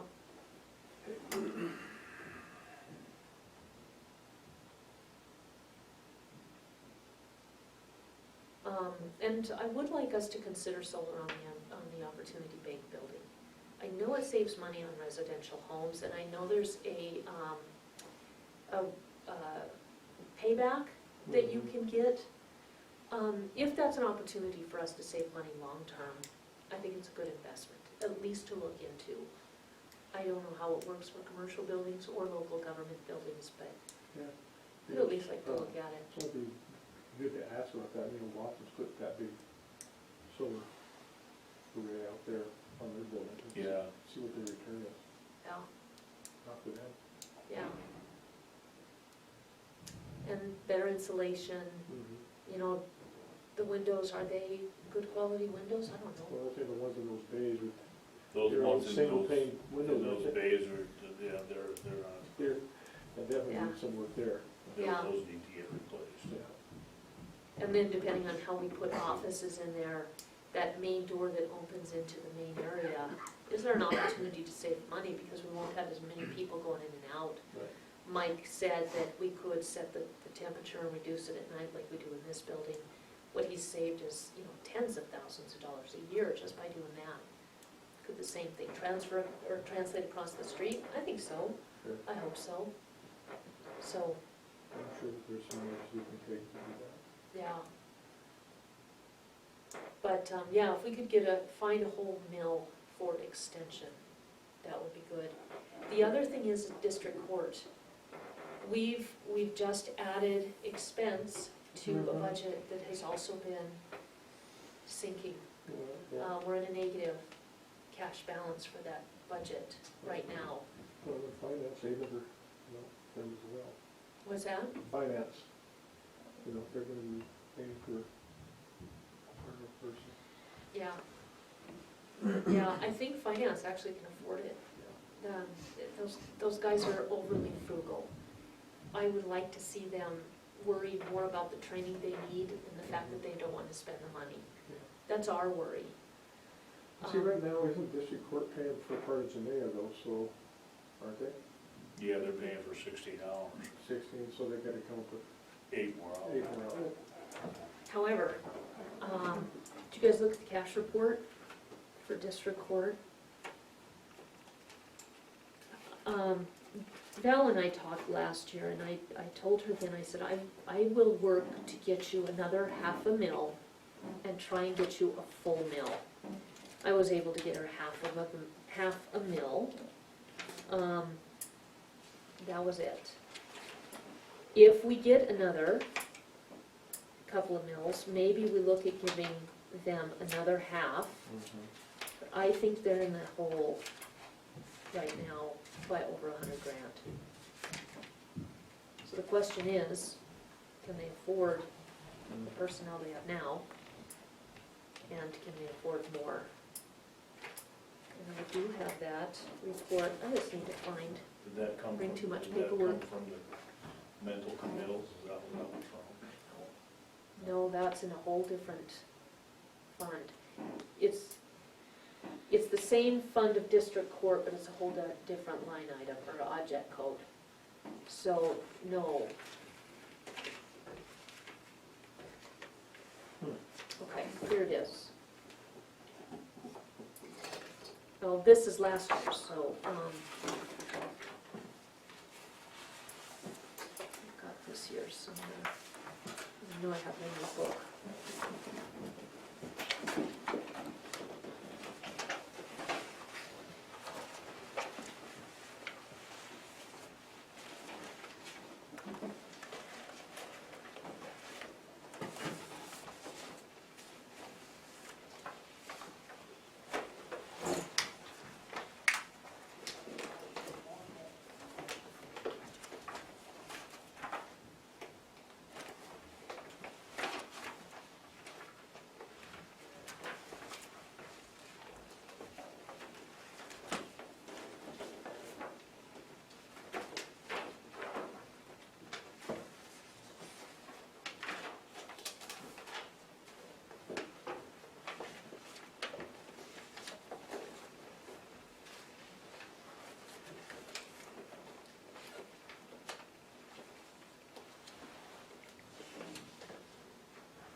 It looks like I may have taken mine out. If you guys have it, great, but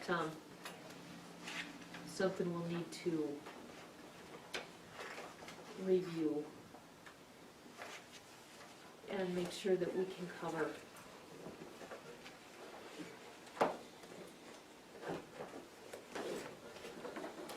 But I can show you the tax levy requirements report.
Here we go, so this is not the cash report.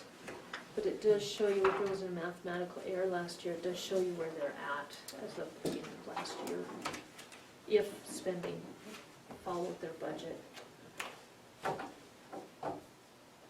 Figured all that good. I think it's been personnel that, there was too much personnel hired for what the budget would allow, is the bottom line.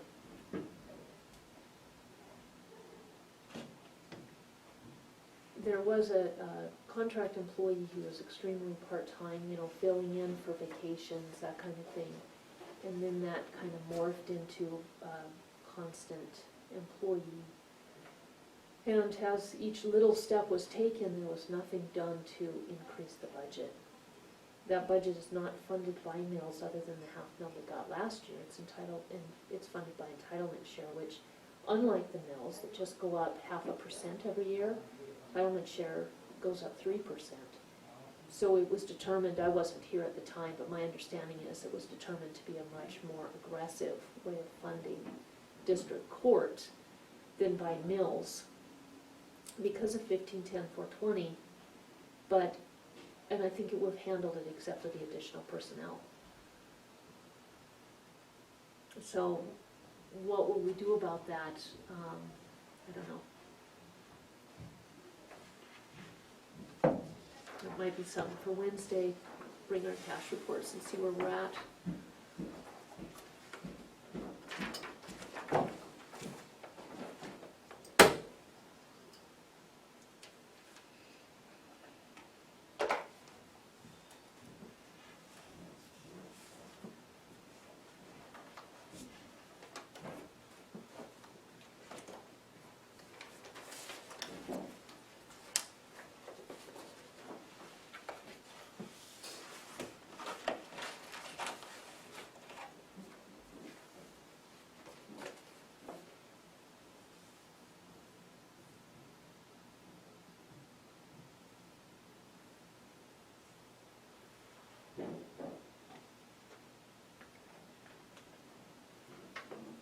So do you want to maybe take this information, mull it over, look over the PILT reports, get a cash report, and revisit this on Wednesday after meeting with Brandon and Wynn and Mary? Okay.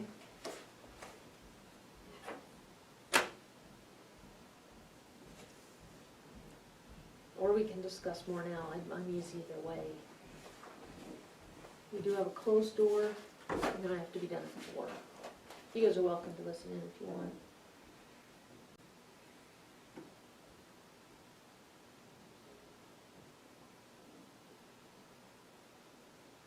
So we don't know if Board of Investments is gonna go with a loan to solid waste or not. Well, that is separate to balancing the negative of last year. We still have to take that money out and put it in Right, and see, that's the thing with Board of Investments, I have no idea. I would imagine they'll fund it because they try and fund local governments. But here's the thing, I put in the application for the Opportunity Bank purchase in what, January, February? I haven't heard anything from them. When we did the building purchase or the building project years ago, what they had told us when it didn't work as slowly, but here's the thing, they lost 2 people that we used to work with, Julie Flynn and Louise Welch. The state has a requirement that anytime you have a vacancy, it stays vacant for 5 months so they can hold back that vacancy savings. Well, BUI had that vacancy of 2 people. I think that's why we're so late. But anyway, so with the building project years ago, we had put in for a $400,000 loan. And that was gonna be to do, you know, a number of different departments. But when they came back and said, well, how are you gonna guarantee this loan? I said, well, the building is collateral. They said, we are not a bank. We do not want your building. You need to have some means of paying back this loan. So I said, well, how about if we set aside $200,000 from PILT from year 1, and then $200,000 from PILT for year 2, and when the loan is paid off, we'll slowly take that money out of PILT and use it on other things. They said, sure, that'll work just fine. My wonder is with the loan for solid waste, I'm guessing they're gonna come back and say, yes, we can do this loan, but how are you gonna repay it? and we're gonna have to hold back PILT, and probably could do over a year's span, to guarantee the payments of that loan. Well, I'm thinking with that though, the solid waste is a set service, that they have that revenue stream. I think that they'll look at that and not have that requirement, you know what I'm saying, hold money out of pill. That's what my guess. It could be. Here's the other thing though, if it's gonna take 4 months to get back, we can't wait. No. We've gotta have a plan. I understand. What we would be wise to do is just hold back some of the PILT Mhm. as a cushion. As soon as we get that BOI loan, then it's free to be used, but we shouldn't be spending all of PILT in July anyway. No. Okay. So, in my mind, it's an easy one to just Mhm. talk about the long-term plan. First of all, what we told DOA that we do, but also the long-term plan for solidifying them for the next few years. I think that's easy because I think we will have the money with savings, but we just have to make sure that it's there, Mhm. is my guess. And we haven't even put in an application yet, have we? For the solid waste? I don't know. I gave the information to Mary. I'm not sure where Okay. she's at. She would have to come to us, I would think. Or I know she would have to. If Sherry sent it in, then we'd just do it backwards. But if it's taking 4 months for the Opportunity Bank building, it's gonna take at least half that. Well, by then the budget has to be approved by law by the end of August. Mhm. So, yeah. All right. Well, but I guess we have to come up with a plan either way. But it's just considered a loan, right? Exactly, So Yeah. we'll have to determine what the term for that's gonna be. yeah. And if they do get the loan from, then the captain, they can just pay it off, right? Exactly. And then make their payments out of that. And she has found more that Department of Revenue's missing. I still think that is a huge hole. It is. Huge. It's compounded annually. Once we get that squared away, I think it will help us tremendously, but we're still paying back from 3, maybe 4 years ago. The one year Brian went through, he found, I think it was 45, or 42. He found a big chunk of money. I just think after that it didn't get assessed. So I know Roz was here working with Mary. My hope is with Roz we can get that straightened out, because I think it's money that they're not assessing.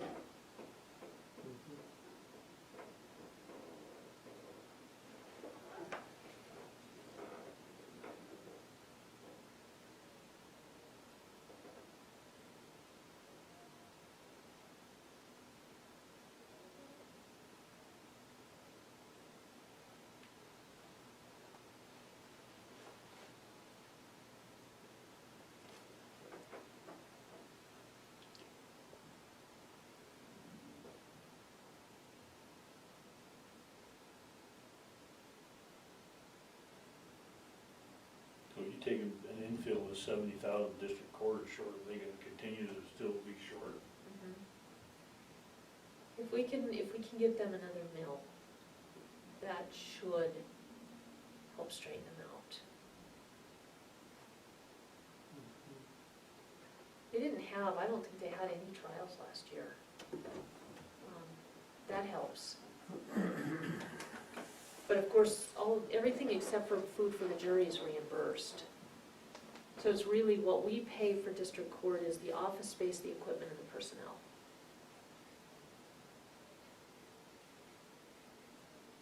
So none of the 70 is reimbursable either, huh? Correct.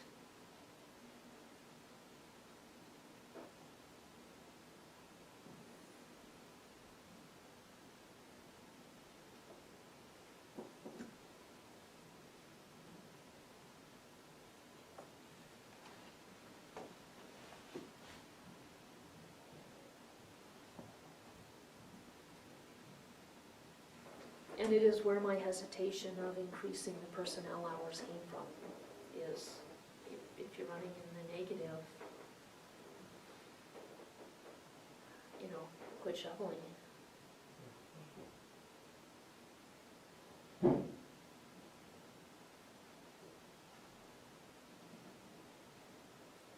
If we can't get that other $500,000 for district court, we may have to rethink what we discussed today.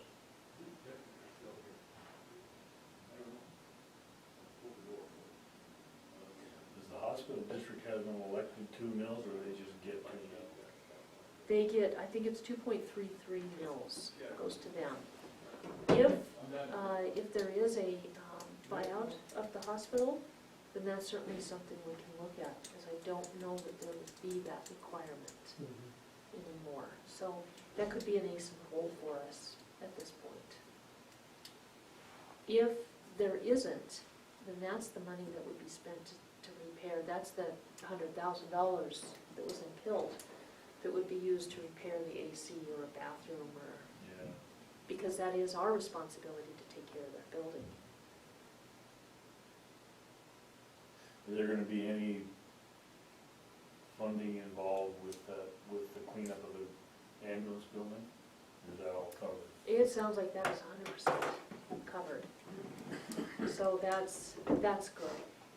If it isn't, it is the hospital district's building, but we are partners, so that would be a debate that we need to have. But no, it does sound like it's gonna be 100% covered. And we have that in writing. If there was a buyout there and those people came in and got the hospital building, could the district then sell those 2 lots to that person? Because they wouldn't transfer with the hospital. Right, it could be separate, it could be connected. It would depend on their agreement. The hospital district would have to, for their lot, say, yeah, we're interested in throwing this in. But the parking area, that's the county's, that's ours. No, but there's another lot there that the district D? owns, Yeah, over on the alley. yeah, yeah, So they both- could throw that in the same They story. could considerably sell both of those, Mhm. Yeah, but then where would that money wouldn't go to the general fund, would it? no. Where would it go? It would go to, probably to pay off hospital debt. Well, I can't imagine they'd want to do that. I think they'd want to keep it simple. But yeah, it would be part of their package, and then it would become, whatever that company is, their asset to use as they want. that would have to be part of their negotiation. Right, yeah.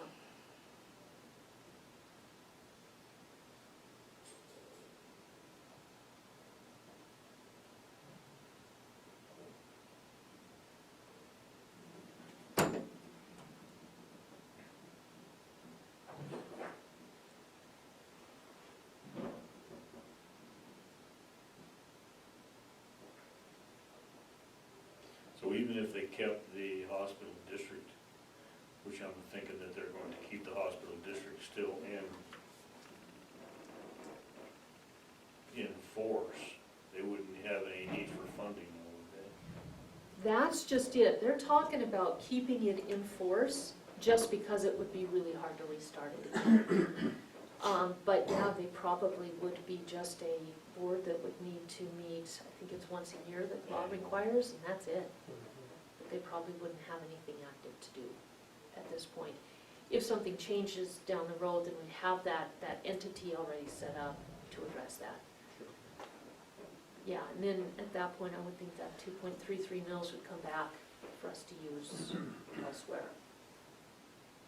And that could happen as early as August or September.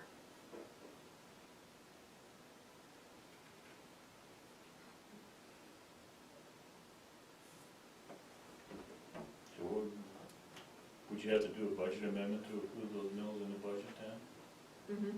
You switch the mills where they go from? Yep. And that would be pretty easy for Debbie.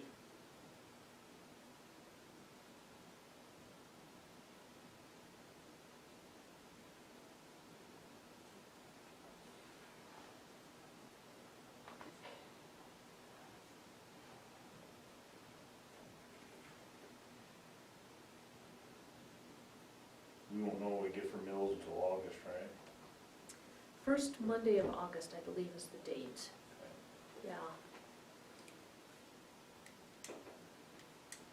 And then in law, it's worded funny, like the first Monday after the first Tuesday, Yeah. if not before. And then we have 30 days to adopt The the first budget Monday after the first Tuesday in September. in August. If not before.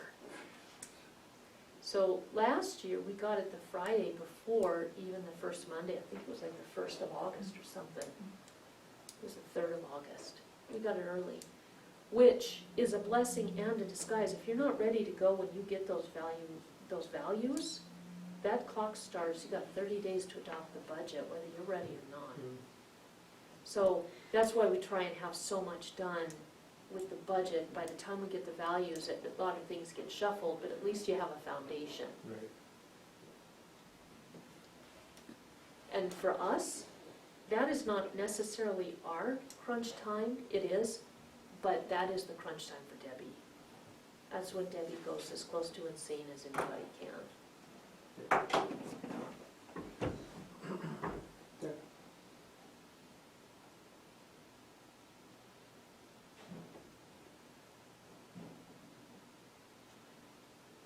Well, I think we actually have a pretty good base, to be honest with you. Everybody submitted a pretty good budget.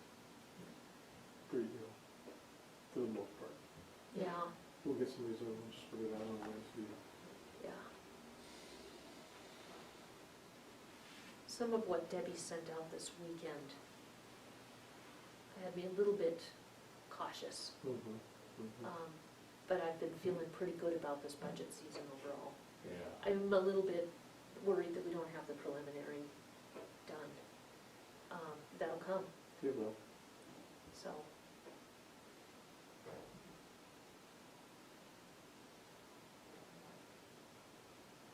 So what does it take for us to get into a different budgeting type of process, as far as for having funds saved from the previous year, knowing, how do I want to state this? These guys can say, we can say, you expect a, I'll just throw a number out there, 2% or a 3% budget increase based on what we have. Make this process so much easier.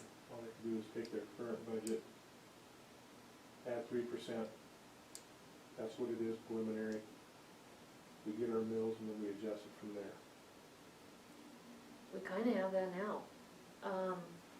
We tried in 2013, what we did is we dedicated a number of mills to each department with that very idea. Nancy Everson Right. came down and trained Debbie in this.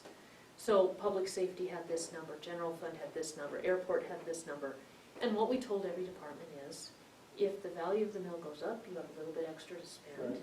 And annually, depending on, we did an analysis every year of what was going on in the county and said, plan on 2% more, plan on 1% more, plan on 3% more. And then if the value of a mill goes down, then you Sure. tighten your belts. Well, 2 years ago, last year, you know, when Mason Moore was murdered, what we did is we had told everybody, go ahead and plan on this. Right. We got a 9% increase. Department of Revenue came in like a week later and said, yeah, but we're gonna take away these mills. Right. It didn't happen at the same time. So what happened was, we had the sheriff's office that was reeling for what had happened, as you can well imagine they would. And what we said as a commission is, okay, fine. They can keep their 9% increase. We're not gonna touch that. We're gonna take it from everybody else. So we went in and we took money from departments that had a surplus, departments that didn't have a surplus. We shaved everybody else down to 0 to offset so that these guys could have the 9% increase. That's one of the reasons we have so many department heads, and they're not gonna come to a public meeting and say this, but they're feeling abused by us, that we took all that money from them with a promise that, you know, if this is a one-time thing, it's been a 2-year thing, and we've got district court saying, hey, I'm 70 grand in the hole. Extension, I've got a deficit. So this is the year that we need to re-solidify that. We kind of reset it up last year, but they were still working in arrears because of what I think we were forced to do in order to do the right thing for people who were hurting beyond hurt. Well, I know the central So- assessing really Oh, yeah. killed that, as far as we're trying to get that back. Yeah, and you'll see in PILT, we use Yeah. PILT to infill Right, because of that, right. yeah. Okay. All right, well, So, I guess if we're trying to work towards that, then yeah, that'll make life easier. and it's still there. Yeah. But what happens is you have strong personalities that come in Mm-hmm. and they don't accept no for an answer. And then you have softer personalities that when they're told no, they say, okay, I'll make it work. Well, we need to be applying standards Mm-hmm. equitably, not based on who's the stronger personality, who isn't, but based on our analysis of those budgets and those departments and what they do. Okay. So, yeah, how to get it easier, I think this is, I'll tell you two things. This is one of the better budget years that I've been through in years. Easily 6+. The way the budget worked when I first got here is we literally got we got the tax levy requirements report, which is 3 pages. We got 1 page. And we were told, here's the budget. It was extremely easy, and department heads were told, you were here for a while during that time, for all that time, this is the money you have to work with, make it work. And this was all done behind the scenes. So that commission, at the time, Gail Venice, Elaine Gravely, and I said, we don't have a clue what's going on, this isn't going to work. So we opened up the whole process to the public, to the department heads, to the commission, and that's what we have today. Right. Easier? Yeah, we become dictators and put somebody else in charge of telling people what to do. It's easier, it's a lot easier. And we didn't have nearly the complaints. I don't think it's a good way to go. I think this is much more messy, but it's messy by design because that's how you get public participation.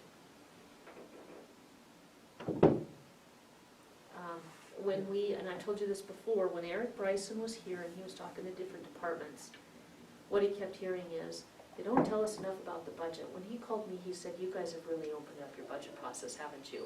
And I said, yes. He said, first thing you get are complaints. Anytime you are more open, more transparent, you have more people saying, you're not transparent enough. So, I guess it's a backdoor compliment.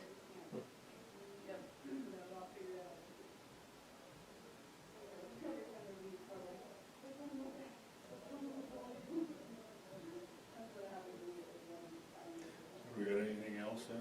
I do have a couple of small things.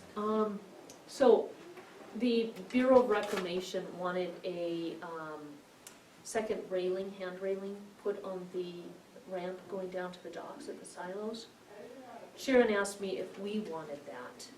She said, if you do, it needs to be paid out of the sinking fund. Are you guys good with that? If not, I'll tell her no. It is a BOR requirement, so we would be going against our managing partner. But that is what it's for, is maintenance on the silos, docks, gazebos, and campground. How much is it? It's gonna be thousands, probably $2,000 to $3,000 to build that. She's got a welder who's a mobile welder. He's here in the county. He does have a W-9 in upstairs, so we can go ahead and contract with him. She'd handle all that. And then he'd take it already welded to the site and assemble it. One of the reasons for that is safety, because there's people down there. He doesn't want to be working with boaters going back and forth. I'd like to know what the firm amount is, I don't know, or is it open-ended? And I don't know that they have that, but I would invite you to maybe talk with Sharon, and she can get that from Cliff. So I'll tell her just to kind of wait to hear back from you guys. Maybe we can revisit this week, next week. Teresa, she and I talked, the school is going to do their own immunization tracking. She is concerned that they don't understand what a big lift this is going to be, but she said that Diane is spending almost every day on only that and doesn't have time to do her own work.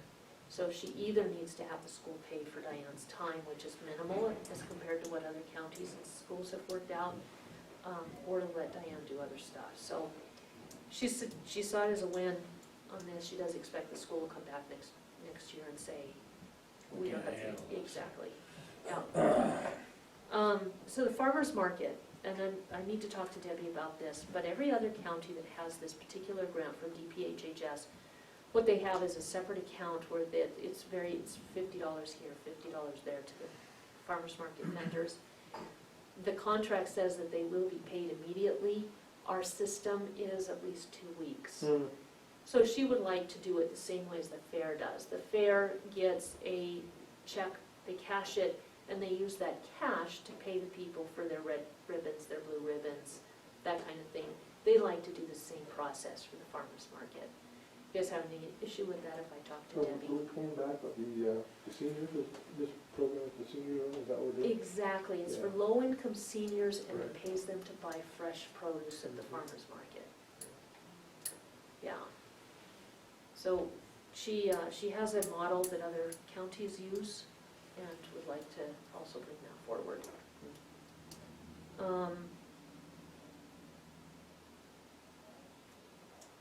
I think that's it.